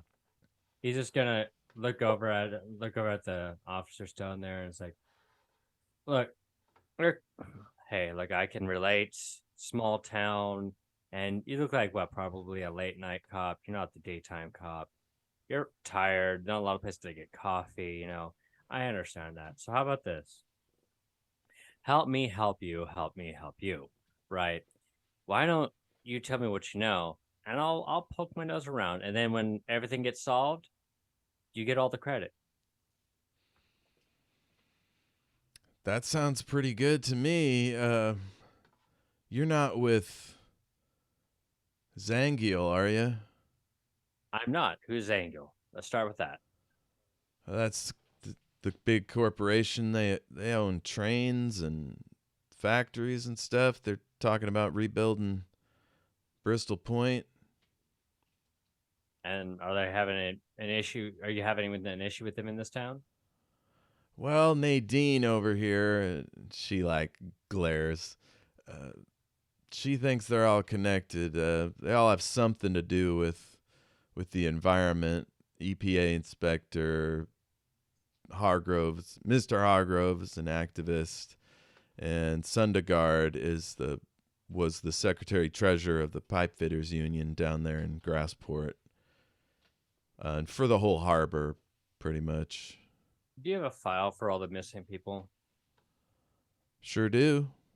So what I can do, it's getting late. I'm sure that you want to get some time to get settled in. It's, probably a little past dark. If I can, take some of those files. You get some rest. I do some research. I pop back in. We look for those people. Pete there is quite the detective and entrepreneur and chef and everything. I'm not entirely sure Pete's deal entirely, but you should. You've been driving cross country, apparently. From outside, you hear him go, "I'm a jack of all trades." But we can look into this. I just need a file, and everyone needs a good night's rest. And anything you give me on this company that's wanting to build out in Bristol, we'll do some poking around for you. Well, we have whatever we have on Zangiel is pretty boring. They're not involved in any active cases, so I couldn't give you anything there. But the city hall might have a lot more information about them. All right. Now we got or the library. Library, you got periodicals, or the newspaper. Nadine's probably got a whole box over at the community center. Miss Nadine, you work over at the community center? She says, "I volunteer there. Yeah, let's get going and talk to your friend Pete. I'm sure Ernie will get that information together and bring it over to wherever you're staying." Yeah. And then we'll take a look into this, and you know, well, we're gonna be cooperative while we're in that town. Let's try and figure out what's gonna, because a small town with this amount of missing people, that's weird. But as a lone officer at night, you're probably tired. I get that. We're here to help. All right, well, I'll go do that, and either I or somebody will drop off that info at the bed and breakfast. Yeah, we're staying over at Aurora's. Yeah. Sounds good. So you and Nadine step out. Molly's there. Molly is super grateful and wants to shake y'all's hands for helping her find her friend.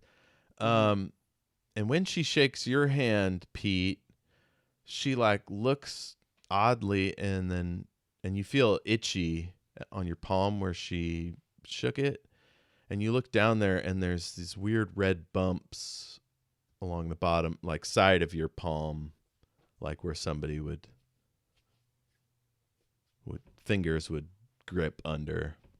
Are they painful or anything? No, they just itch when you touch them. Hey, I'm sorry about that. I don't know where that came from. Maybe I touched some poison ivy or something. We'll get some aloe on that. I suggest you do the same. That's weird. Derek had some bumps there earlier, and she's looking at your hand all closely. Well, I'll tell you what, that sounds like it sucks shit, actually. If your friend who went missing had the same shit that I do on my hand. Okay, so let's cut over to the bed and breakfast. Yeah. Okay, so y'all are sitting up in the kitchen table, and Debbie has her laptop out. It's ancient and huge, but if you want to Google anything, wait, this is pre-Google. Yeah. Never mind. Yeah. If you want to type anything. If you recall right, the laptops from this era were the size of briefcases. Yeah. So we don't need a laptop there. Yeah. Word processor. Wait, yeah. Remind me, which one is Debbie? She runs the Aurora's bed and breakfast. Yes. She makes you tea and biscuits, and y'all sit around the table going over the stuff. Thank you. Ernie kindly, even Miss comes Debbie. in when he drops off the files, and he'll sit and help you work the problem. Excellent. All right. Do we need to roll anything to kind of surmise the information that we have? Any commonalities between the people who were missing, that kind of thing? I don't think so. Since you're taking enough time, the four of you can hammer out the information pretty easily. So there are a few, these people met each other once or twice in the course of their daily events over the last few months or whatever.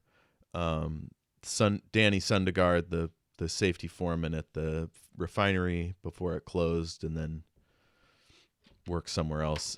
He's the secretary treasurer of the pipe fitters union. So he's been to town, he's stayed in various places.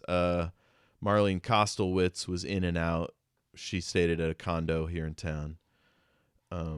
Bennett Hargrove, like I said, teaches biology at the annex on Tuesdays and Thursdays. And he's also with Nadine. They have a group called Keep Sunny Shores Clean. I think that's what it's called. Keep the Shore Clean. And yeah, so they only know each other in passing, right? Or in business kind of situations. They've been at the same events, since Marlene's been in town. She was here a couple months working on the rebuilding of Bristol Point Refinery. And there's also a list of their daily movements in the last day before they disappeared. Are there any commonalities between that? Yeah, so all three of them went to Randy's to get gas or whatever, get a map, that kind of stuff, cigarettes. All three of them had, let's see, all three of them had a drink at the tavern that day, but not at the same time. Like they were just kind of there briefly to do some work and then left. Mm-hmm. And all three of them were planning to go on the beach alone. Okay. That evening for whatever reason. Like Hargrove was walking his dog. Sundergaard was meeting friends, and Kostelwitz was just out. She was seen leaving her condo at around dusk. Mm-hmm. The information that we have skimmed so far, do we know if the large company that you mentioned, who I apologize, I've forgotten the name of, has any plans on that beach? Like, do we have any like resort plans? Montrose Real Estate Development has plans to build 3 new condominiums north of the existing ones. And Bristol Point, the relationship there is Zangriel Corp, and Montrose is on the board of the Zangiel Corporation. So Montrose is the link there. Debbie, where were you at the beach whenever Derek disappeared?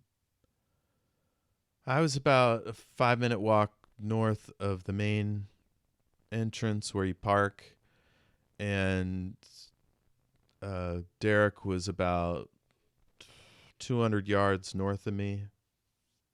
And then close to the groin wall. Right, to the groin wall. No, for anyone, and everybody at the table is like, "Oh yeah, the groin wall." So yeah. Leo's the only one that doesn't know what that is. Mm-hmm. For anyone who might not know what a groin wall is, he's gonna do like a rough estimation. He's gonna like take a pen and kind of, go up. It's like about 200 yards. How close is that internal estimation to where the upcoming condominium is being? Oh, that'd just be due west of that plot. So not very far. Yeah. Oh, and the plot,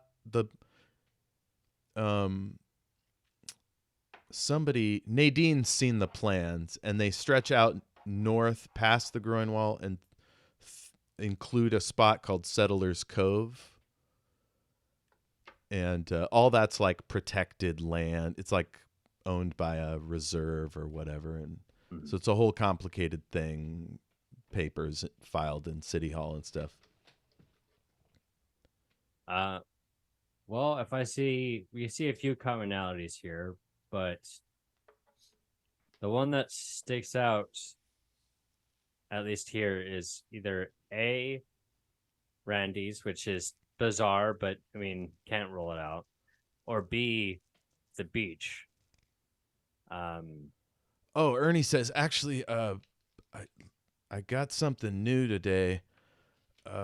Kevin down at the ice cream shop said they all got ice cream earlier that day. Now, I'll be honest, that was going to be a question that I had. And Molly's like, "Oh yeah, Derek loves ice cream. We went there a couple hours ago, or I mean, a couple hours before dusk. It's like 8 now." I'm gonna take a look at my watch, and then suddenly be like, "Oh, fellas, I'm sorry. I do have to. I have a previous appointment that I do have to get to real quick. I'll be back probably in a jiff." Ernie's like, "Do you want me to give you a lift? I got my Bronco out there." Yeah, you know that fancy French place, La Francaise. La Francaise. I need to get over there. I have a meeting. Okay.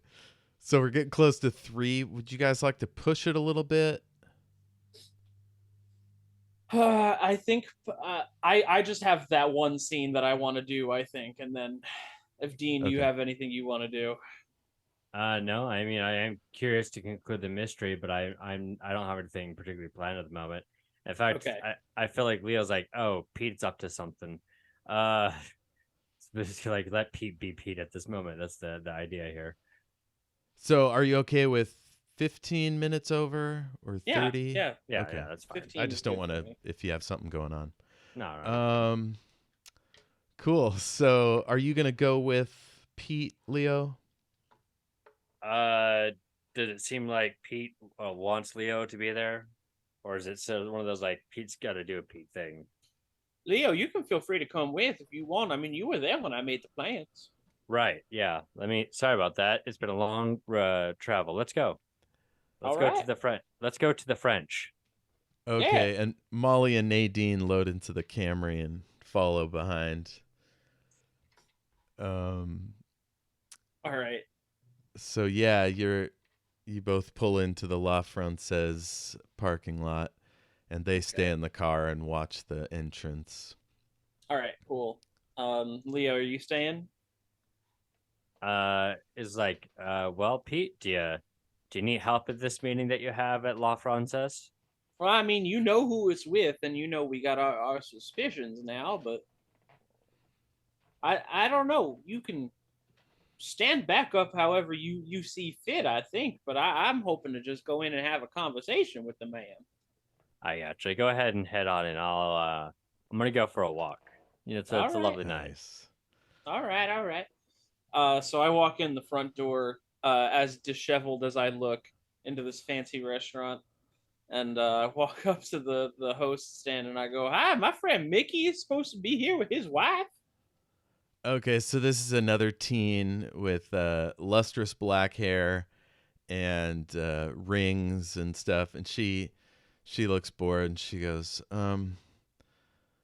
yeah, let me check. Who were you joining? Mickey is the first name. Mickey, he owns the Mickey. ice cream shop. Oh, Mr. Dangle. Yeah, he's over Yeah, there on the what do you call that outside seating area? patio. He's out on the patio, yeah.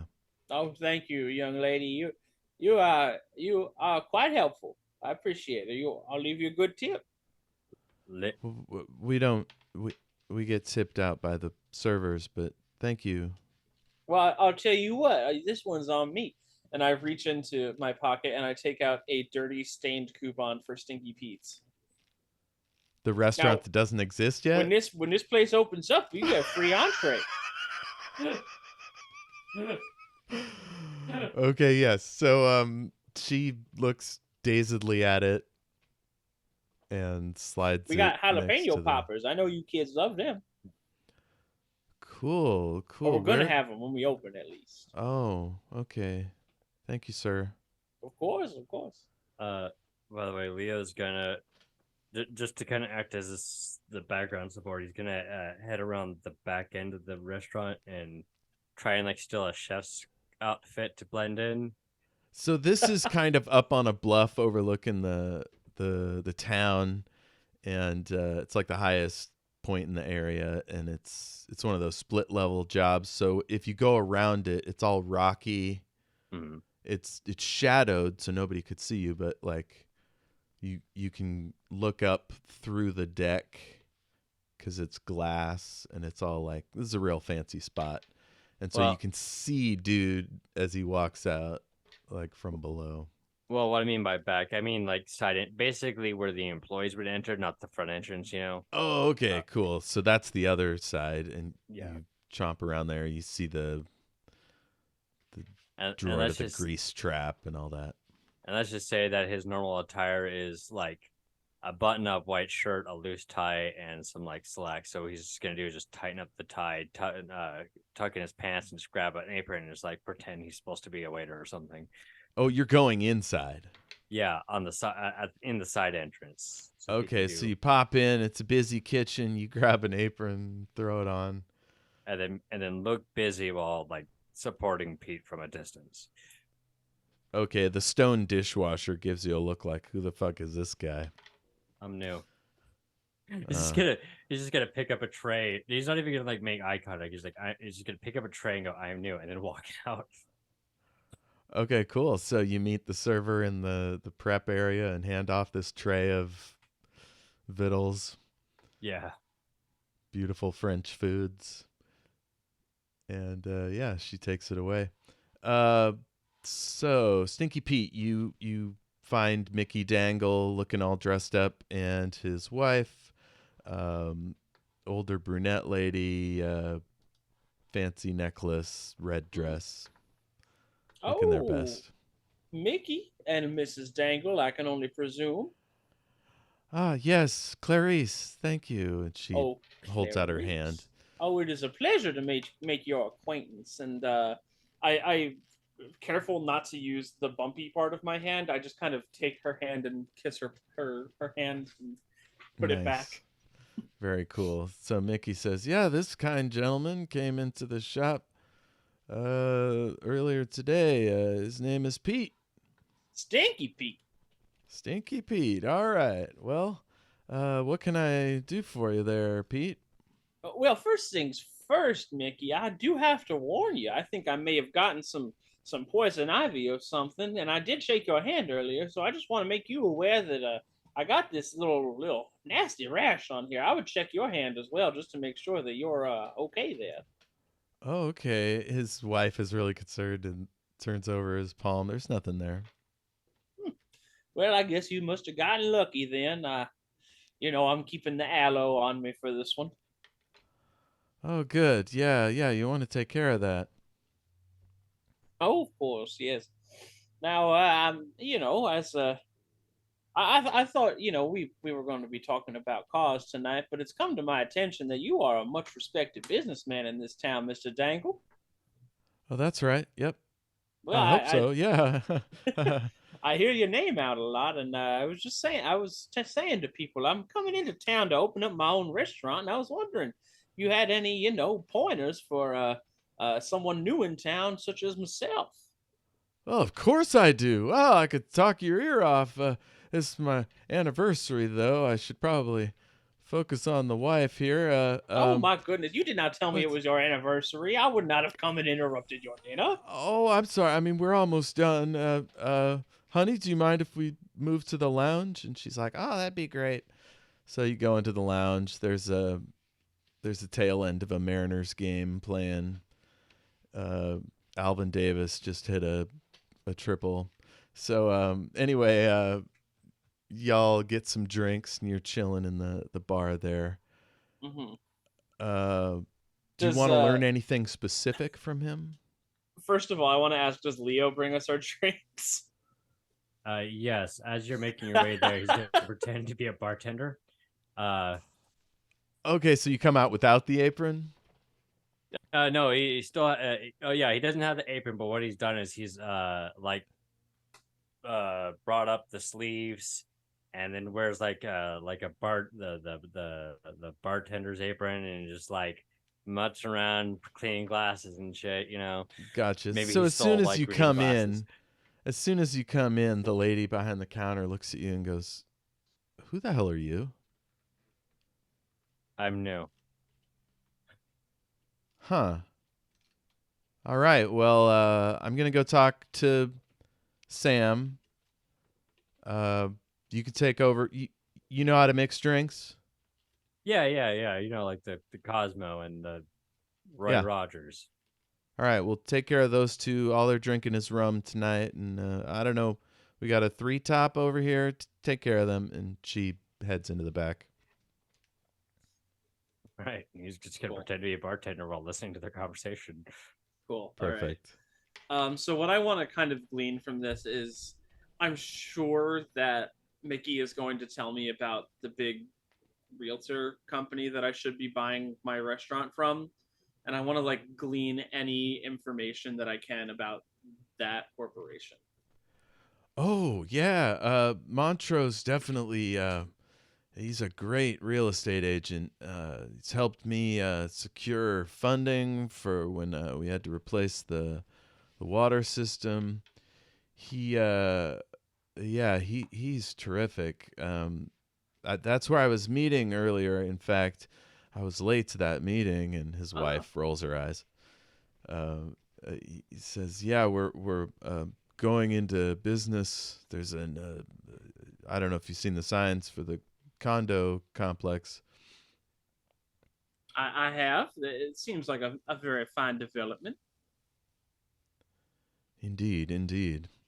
But yeah, he gives classes at the annex on real estate and that sort of stuff there. I've taken a few classes, have helped business greatly. Now, is he a fellow like who grew up here, much like much of the town? Yep. His family's been here maybe 50 years longer. 50. Wow, that's quite impressive, I have to say. And you said he teaches down at the annex now. Sometimes, not maybe twice a week. I mean, twice a month or once a month. I would greatly appreciate actually if you could find out that schedule for me. I would love to sign up one of them classes. Get to have a meeting with this fella. Oh, sounds good. Well, just come into the shop tomorrow, say 10 o'clock, and I'll hook you up. Good. That sounds lovely. Thank you. Good deal. You need anything else? I mean, it sounds like you and him, you're the talk of the town these days. A lot of big developments happened, and you got from one businessman to the new hazelnut has been just flying out of the shop. Now, I was recommended that hazelnut today, and I'll say I've never had quite a recommendation as that. Here you go. I of course went with Rocky Road myself for classic flavor. Classic flavor. A man after my own heart, Mickey. I love that. Anything from Leo? It's just gonna be like, as being a bit of a jerk. It's just gonna come out. All right, and here's your rum. I did went ahead and garnished it with a few raisins. Some things that are pretty common drink or items to have at places like this. So the two drunk old ladies take their rums and raisins and suspiciously drink it, and then they both nod kind of simultaneously in agreement. Yeah. That's because rum raisin is a good idea. They swirl around their drinks and get to drinking. He is not saying that where only they can hear it. He's saying that so anybody at the bar can hear. Because rum raisin is a good idea. Mm-hmm. Yeah. I just understood what you're doing. Awesome. Call back. Yeah. How do I want to? All right. So it sounds like you and Mr. Montrose are the talk of the town. Are there any? But between two businessmen, do you have any like big developments in the works? Like not just for ice cream, but for the town as a whole. Well, I'm not involved specifically, but over in Grassport and Bristol Point, there's a couple of projects the Zangiel is working on. Some investment opportunities there. I don't know what your situation is financially, but if you have a few extra bits to play with, that's happening. There's be a lot of new jobs for sure. Hey, you ever think about franchising that ice cream place of yours? I feel like a nice tourist destination always needs a nice ice cream place. I would like to do something. Yes, please. That's technically not part of the list here. What I would like to do is use magic. I'm going to make like a thing of scotch, right? Which yes, he is going to pay for it. Because my character's pretending to be a bartender. He's not a jerk. And the idea here is if he can get it off, it's be an enchanted scotch where the guy tells the truth, but it's in the perspective of him getting kind of tipsy, if you know what I mean.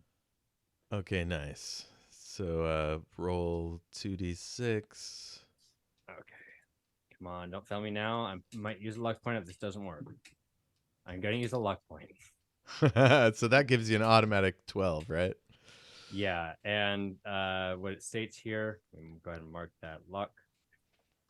When you spend a point of luck, the official council of wizards is poking their noses into your business. So just let you know that. Perfect. But yeah, it's gonna like put his hand over. He's gonna like put it under the bar. He's gonna like enchant the scotch, and like, here you go, sir, on the house. Oh, thank you very much. And his wife takes a sip, and hands it back to him. He stirs it up, takes a sip. And the idea is just to get him more truthfuls for Stinky Pete's questions. Cool. So yeah, what would you like to know? Tell me anything you can about this big company that's opening things up out there. Well, Zangiel, yeah, they make they run trains up and down the coast. They have chemical factories down in Oregon and over in Kalama.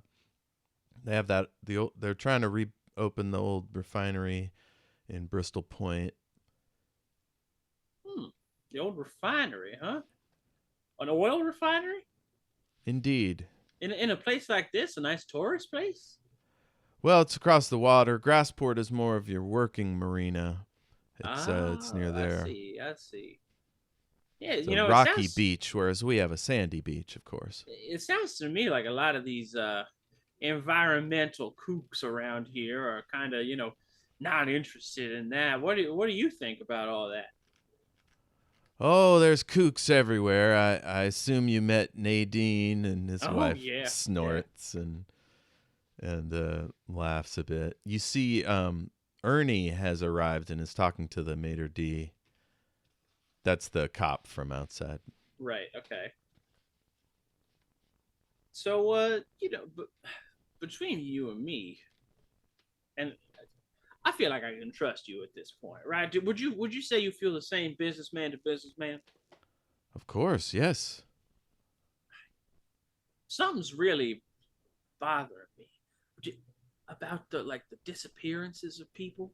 Do you know anything about that? Like, it sounds like it's people who are directly against like what the big old oil companies got going on and stuff. And I just want to know that, like, you and me, our enterprises are safe. Well, I won't lie to you. They were all against the injunction to keep the refinery and the condos from moving forward. And with the death of Sam Stone, the circuit judge, that injunction is likely to be lifted, since our boy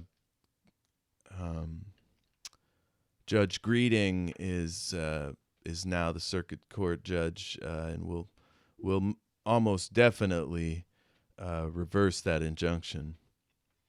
So we're good to go. It's good news for you then. Yeah, his wife says, I helped broker that deal over at the country club, don't you know? And he smiles. And I'm very impressed, I might say. Okay, Ernie is like waving for you, kind of as frantically as he can do as a cop without causing a panic. Okay. So, Sam Stone, is that any relation to Ernie Stone? Oh, yeah. I believe Sam is Ernie's father. Oh, okay. Yes. Okay. Wow. Would you look at that? Speak with the devil. Ernie, my old pal, is here right now. He wants me to come over and chat with him, that old dog. Well, Mickey's like, well, that's incredibly suspicious that I just talked about his father, and here he is. And his wife's like, yes, I'm very concerned that that you might learn something about our plans that are happening. This spell is working extremely well. To the point where the old ladies are like leaning over, kind of trying to eavesdrop. I look at the two of them and I'm like, well, trust me, you have nothing to worry about so long as your consciences are clear. And Mickey says, oh, yes, I sleep fine. And she says, oh, God. Oh, all of this is wrong. I should have never done this. Well, that is a very interesting response. Ernie comes over and he's like, hi, Mickey. Hi, Clarice. Can I speak with you, Pete? Oh, just give me one moment. I just got to ask my dear friend Mickey here one question, and then we are good to go. And then he looks over at the bar and he's like, what the fuck? And he He's comes gonna look at over it. and he's like, Leo. Before he can respond, he's like, what the fuck? He gives that look. He's just going to look at him and goes, I'm new. Ah, okay. All right. He comes and whispers to you. He's like, what's going on? Like, out of character. This is not the spot to do this. I saw something suspicious happening out on the beach. I think we should investigate it. All right. He's just gonna like grab the apron and put it on the counter. 5-minute break. And he's just gonna walk away. Nice. Meanwhile, at the table, I'm gonna look at both of them and say, I don't want to take up much more of your time on your anniversary because I'm sure that you two have a lot of canoodling to get to. But Mickey, not at all. Not one bit. Well, says Clarice. That's a fun little look into your life that I did not need. So, Mickey, my dear friend, and I'm going to lift up my hand and point at the bumps, and I'm going to go, what are these really? Oh, those are to assist in the targeting of the individual we're hoping to make disappear. That was just an accident. I didn't mean to. I don't know if there's a sympathetic, magical resonance of some kind. I really need to ask Peter about it. So that's really interesting. Who's Peter, and who are you looking to make disappear? So Leo and Ernie, you're passing the maitre d' lady, and he's like, I really think we should leave. Do you know what he's talking to Mickey about? It seems really important. By the way, as they're walking their way past Matter D, 5-minute break, just continue to walk. Back at the kitchen, the manager and the other bartender come out looking steamed, and you're like, whoosh, out the door. Like 5-minute break. Okay, Mickey, some hubbub is about to go down as you see the manager come out. He's gonna pull out his pack of clothes. He's gonna like tap it out, pull out a cigarette, light. Once again, just pretends to light something that isn't there. Lights up and is like, people are disappearing on the banks because they're doing something to get rid of the people who have opposed the mill being rebranded, which apparently happens on the beach. But I didn't hear anything after that because you walked me away. Let's go see the suspicious thing. You're saying Mickey just admitted to knowing all this? Yeah, he must have a guilty conscience he's not aware of. Let's go. Jesus. I mean, that's probably enough to hold him. Yeah, you might want to wait a bit until we can get more information. Because that didn't stand much because you only have one witness, unfortunately. Well, I mean, you can count me, but I, technically wasn't supposed to be there, so one witness. Wait, are you snooping? Me? No. No. He laughs and pats you on the arm. So, what's Pete asking here? You asked who's Peter? It's Peter Montrose. Peter Montrose, who's on the board of Zangiel and right. runs the development company. Mm-hmm. So, Peter is the one telling you to mark these people for kidnapping. Who is it that you're looking to get right now? Well, we've pretty much got everybody. I thought maybe we should get rid of Nadine, but he says she's harmless, and it helps to have a kook on the outside. So who were you looking to mark today? Was it me? No, I thought we were done with all that. I marked Avery. Was that his name? Adley, that scientist guy. The guy who marked him earlier today. Mm-hmm. Okay. Well, that's mighty interesting there, Mickey. You just admitted to like a lot of crimes. Yes. That's cool. Hey, we're businessmen. That's pretty cool what you just did. And I'm going to be cool about it too and tell you that back where I come from, Gallenberg, Tennessee, I committed tax fraud. Clarice is like, I'm extremely worried. I think we should leave. And he's like, I am also worried. We should probably leave. And where are you guys going? He waves for the bartender to bring the check. And he said, we'll probably go up to Montrose's place to give my report. Oh, okay, cool. What's your social security number? Oh, wait, he gave his report already. There's a dinner party happening up at Montrose's place. What was that last question? What's your social security number and your credit card number?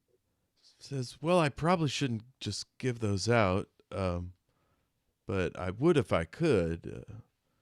Of course. That's fine. I was just trying my luck here. You know, it seemed like we were being very honest with each other, and I just wanted to see how far that went. But yeah, listen, I'm starting to think this conversation got away from me. And he looks down at his drink. He's like, I'm not sure. Well, we better get going. And well, listen, Ernie goes back inside and is like waving frantically now.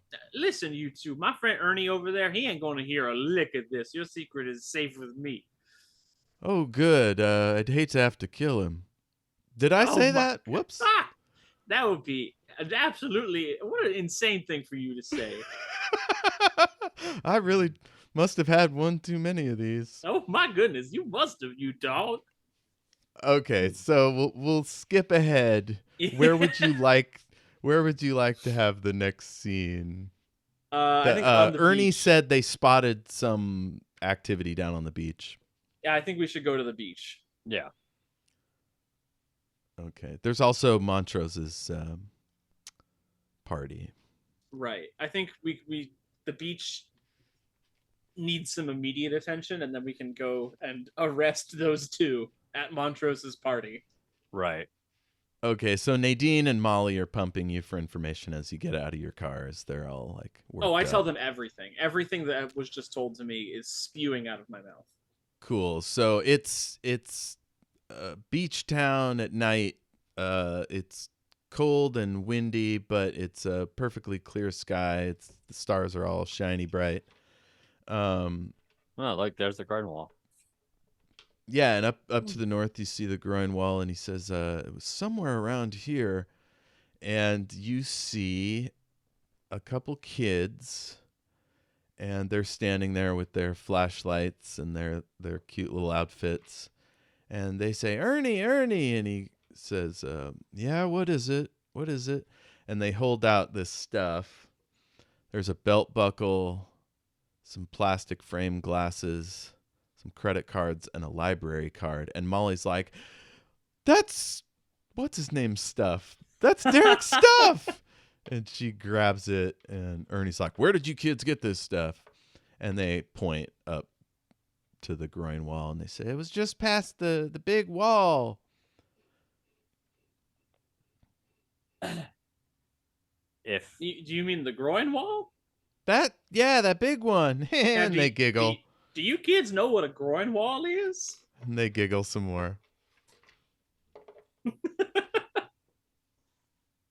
So it came from up there. Perhaps there's more clues up that way. We should investigate. You know, this is weird. When the others disappeared, some people found some of their stuff too. We got some credit cards and some other things back at the station. Of course, I'm not supposed to tell ordinary people about what kind of evidence we've collected. Damn it, kids, get out of here. Go tell your parents I said you shouldn't be out this late. Look, it's fine. Everyone here is a perfectly responsible person. We've got a conspiracy theorist, a geologist, two crazy people from outside of town. Hydrologist, actually. Hydrologist, proper title. And two people from outside town and two small children. What's there not to trust? Look, let's just let's go check out the groin wall real quick, and then we'll handle the Montroses. Yeah. Oh, God. So you tromp down the beach and you go up top of the groin wall, and sure enough, the beach gets rockier north of there, and then there's a forested kind of cove, spruces and firs, and the forest stretches out to the east and north. And you can see those little like markers, like a white stick with a pink streamer or whatever that denotes the edges of the plotted land. I would like to read a bad situation. Good. I would also like to do that, but use my third eye to get the supernatural aspect of it. Hell yeah. Well, I am going to just mark experience because I rolled a 3. Okay. You are oblivious. Can we say that you've decided to go down to the cove without conferring with the group first? Me? Yeah. Yeah, sure. To reflect how bad that was? Yeah, sure. Okay, read a bad situation. Read a bad situation is a sharp. I rolled an 8.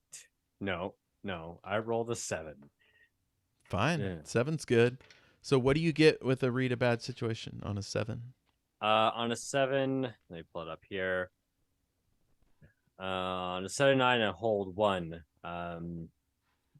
That's what I get.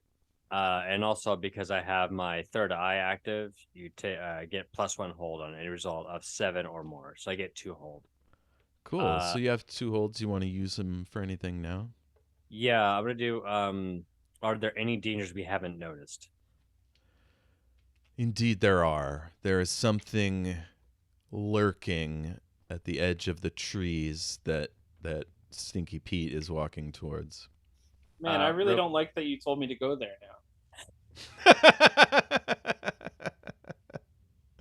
Oh, by the way, Ernie handed out flashlights, so all 5 of you, 5 of you, because Molly, Ernie, and Nadine, you all have flashlights. Okay. Real quick before I proceed, I want to give a quick shout out to the Deadly Cabot. They just followed us about 8 minutes ago. Thank you, the Deadly Cabot. I don't know what I don't know what a cabot is, but it's deadly, so watch out, everyone. Okay, so deadly because you're just joining us. Remember, all our stuff will be on YouTube, so even though you missed most of this, you can find us over youtube.com/omniversalesc, I think. Yep. And then we're going to, it's Omniversal Escapades on YouTube.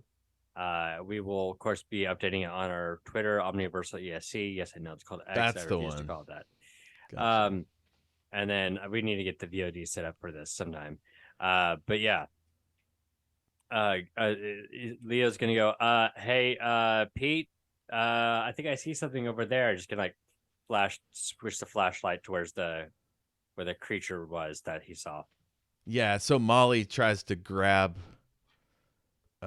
Pete before he goes any closer to it, and Nadine goes, "Oh my God, it's a monster!" And at that, a monster attacks. So, Stinky Pete, you've been warned, so I'll let you use that thing where you charge into immediate danger. Okay, I charge into immediate danger. What could go wrong? So yeah, you hold 2. You can spend your hold to inflict +1 harm, reduce someone's harm suffered by 1, or take a +2 forward on an act under pressure roll. As gets to do the thing. I'm gonna inflict a harm, and I'll take +2 forward.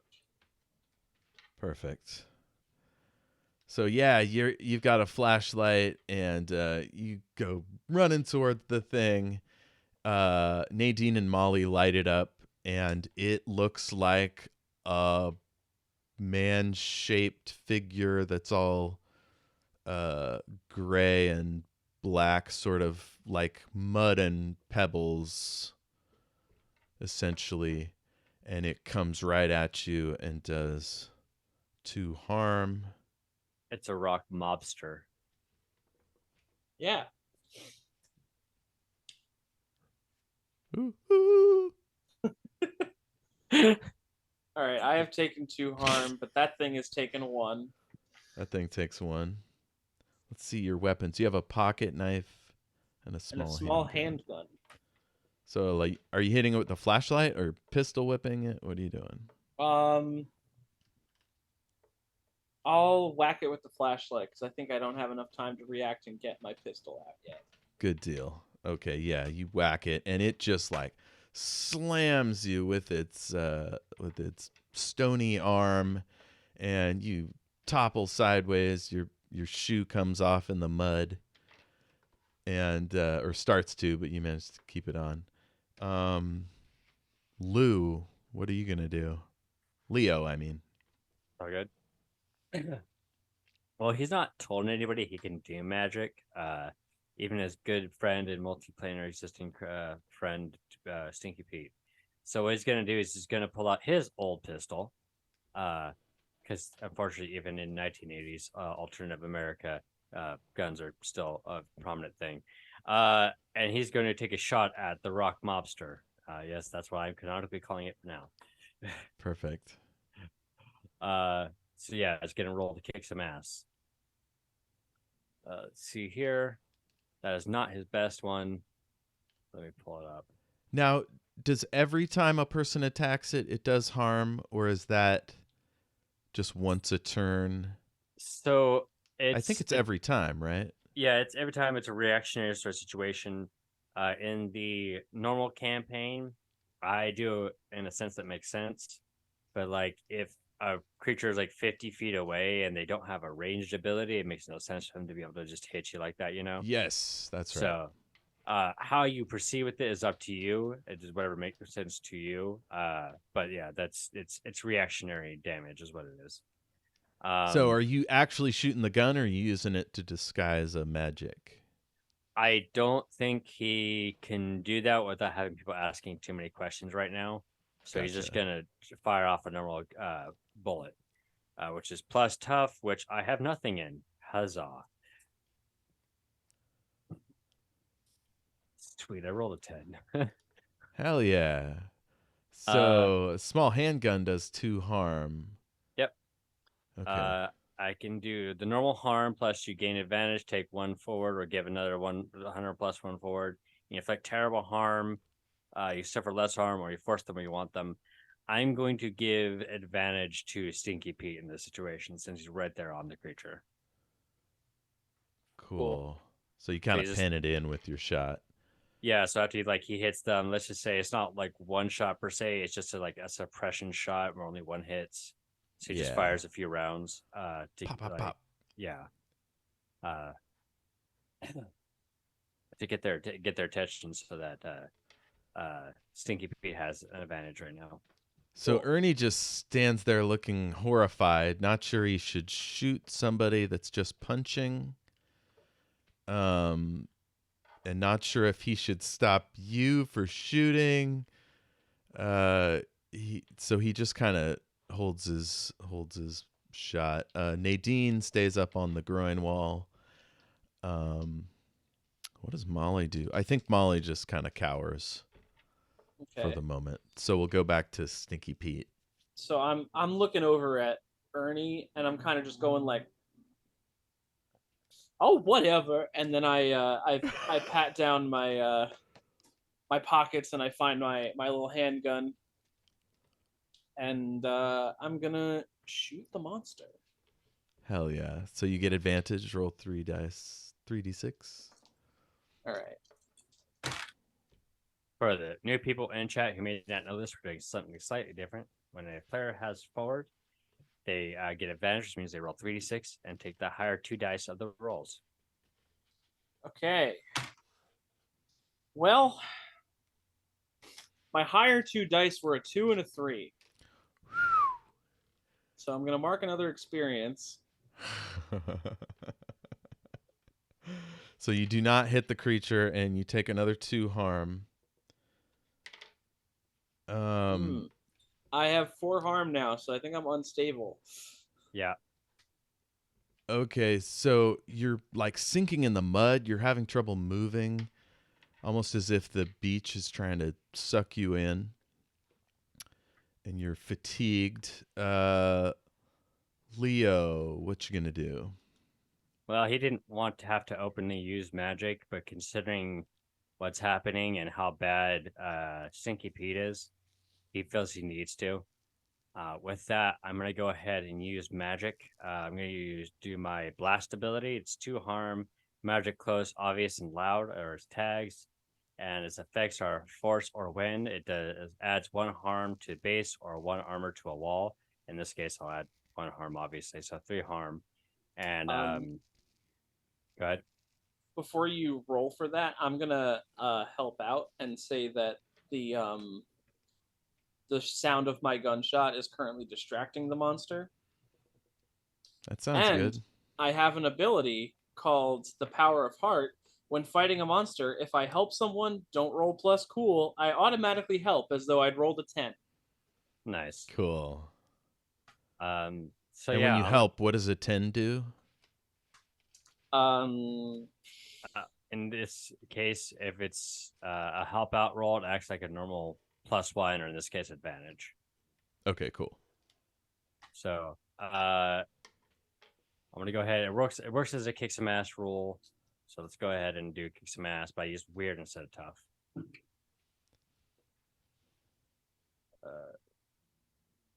So that's either 6 or 5. Gonna regret this, but I guess I'll use another luck point.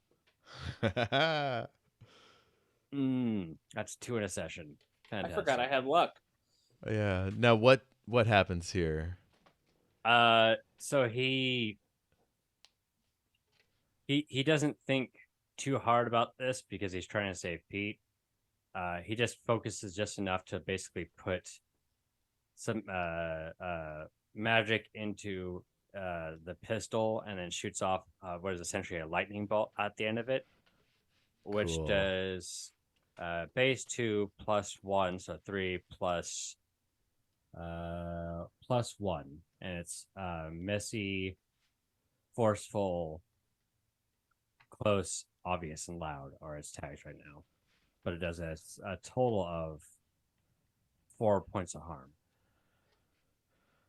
Okay, yeah. So lightning just goes coursing through this whole thing, and it like splits all throughout it, and like pebbles are falling off, and the mud burbles, and you can tell that like if there's an animating force inside, it's invisible. And Ernie goes, "Holy shit!" And it swoops back into a humanoid shape. And Molly screams, and Nadine goes, "Oh, blessed Lord Jesus!" And my kid's like, "I'm about to turn sand into glass. Let's do this." And now Ernie opens fire. Cool. Okay. I'm so glad that you said that, because I was going to try and use the trust me thing to make Ernie fire his gun. Right. Nice. He fires, but he misses unless your trust me can help him shoot. I don't think it can help him shoot, no. Didn't somebody have a plus forward on something?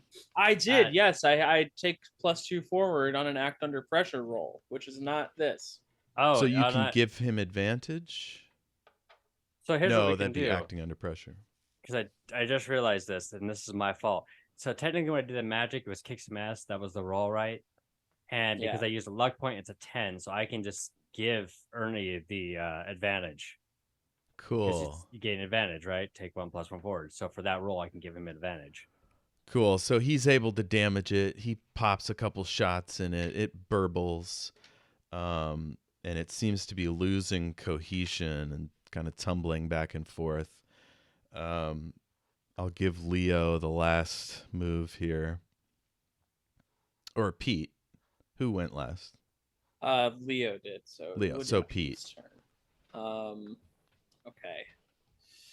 Oh, and Molly's running in to engage with the thing. Okay. I want to attempt to right myself by standing up, and then I want to attempt to tackle this thing to the ground, which I feel like is a good act under pressure thing for me to. Hell yes. Do it. You're tackling. Or wait, would it be kick some ass?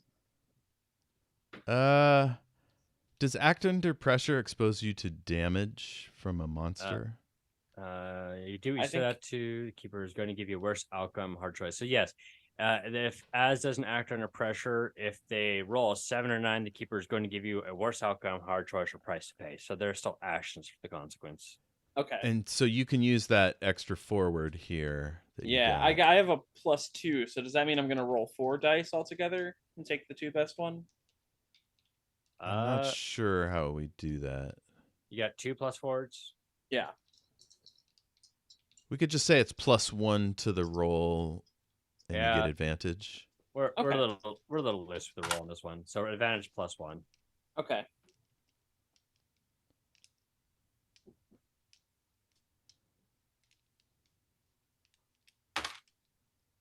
Okay, so that's going to be a 7. Cool. Yeah, you take it down, and Molly hits it, so like it breaks its legs, and you break its back. So Molly takes it in the legs, you take it in the back, and it goes down. And then all of a sudden, there's this flash of light that consumes it and Molly and Pete. And then whoosh, the whole mess goes underground and leaves the beach just looking more or less untainted. Okay. And as the light fades, Nadine goes, "Oh, Jesus Christ!" And Ernie goes, "What the fuck?" Was there a worse outcome for me or something? This is a good outcome in the sense that you weren't hurt. Because I mean, I got a 7 to 9, so you get to take something against me. Yeah. So I dragged you and Molly under. Oh. Okay. Oh, damn. Okay. So yeah, they disappear. Okay. Leo, what's your response here? So we need to go to Randy's.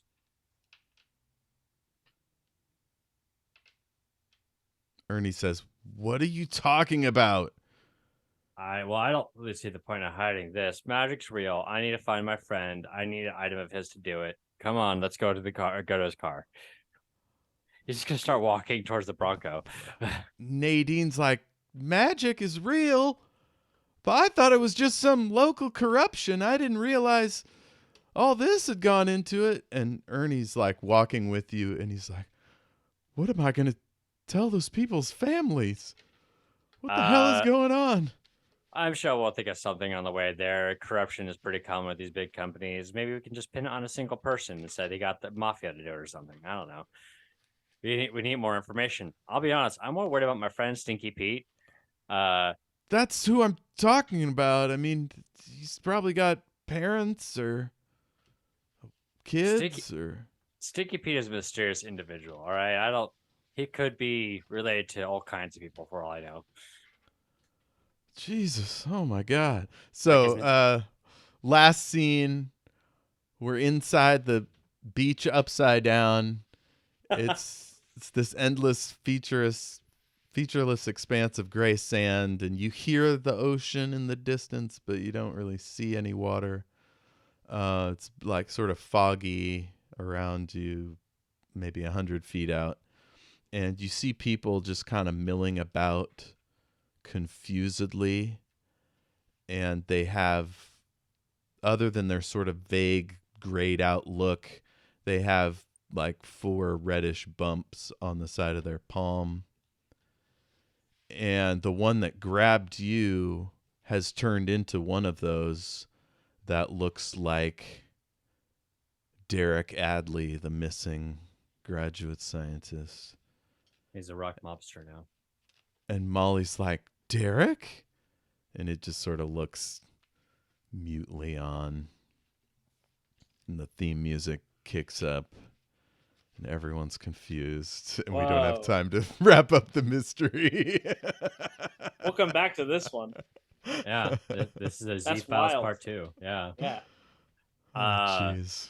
Oh, well, this was a fun session. I had to say that Stinky Pete is a funner character than Leo, but I had more fun with Leo than I thought I would, to be honest. So Leo's fun. Well, it's been a good game. let's go ahead and do our normal session things that we do. Let's start with socials. I usually switch it off. So, go ahead. What are your socials? Any projects that you're working on currently? At Cal's Calzones on Twitter, on Instagram, on Twitch. I haven't Twitch streamed for like 3 weeks because I've been lazy, but we're gonna get back there soon. Going to be on a couple episodes of Timeline Scavengers coming out pretty soon, so that'll be fun. It's really all I got in the works right now.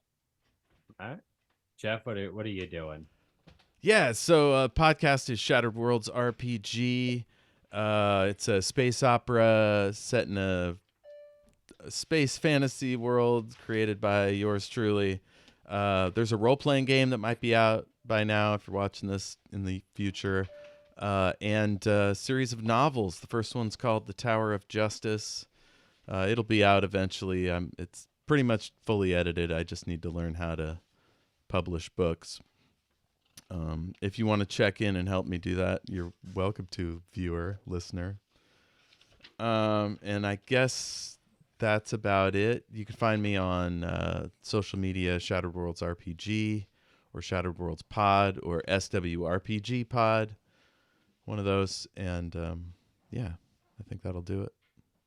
All right, and as always, you can follow us on Twitch. That's twitch.tv/Omniversal-Escapades. You can follow us on YouTube at Omniversal Escapades, or on Twitter at Omniversal ESC. We also have a TikTok that I've not updated in a while.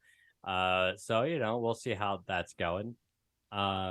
If you're watching this later on YouTube, please feel free to what's the thing?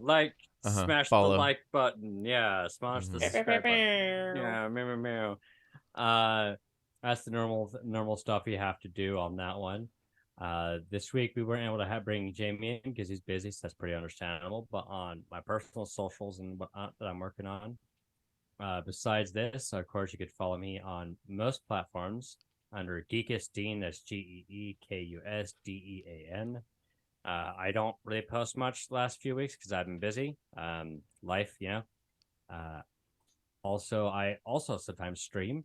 It's not great because my internet sucks. But well, speaking of Jamie, check out his Baywatch meets Cthulhu game, Relay Watch. We played a couple times here on the feed. And he's got a new one-page RPG coming out called Lucid City, so look for that. Today on YouTube, our most watched video is actually the Relay Watch episode. Hell yeah! If I could pull it up here, which for us this is pretty good. Where's the stupid thing? I don't. Props again to Mike for dropping by. Deadly Carbon. Yep. 75. Excuse me. It was 75 views on that video, which is pretty good for us. Cool. But yeah, we got shout outs to the Deadly Cabot and Tuberculosis. Thank you for the follows, everyone. Yeah. I did get invited to do another project, so we'll see how it's going to happen to that. If there is any update, I will be posting it on my public social medias, so probably Twitter.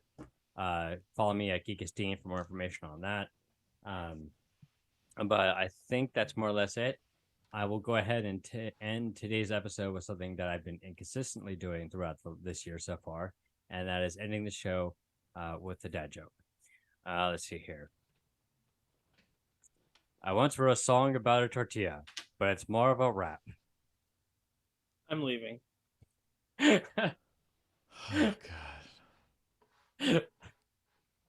That's fair. Az wasn't kidding. Yeah, oh, no.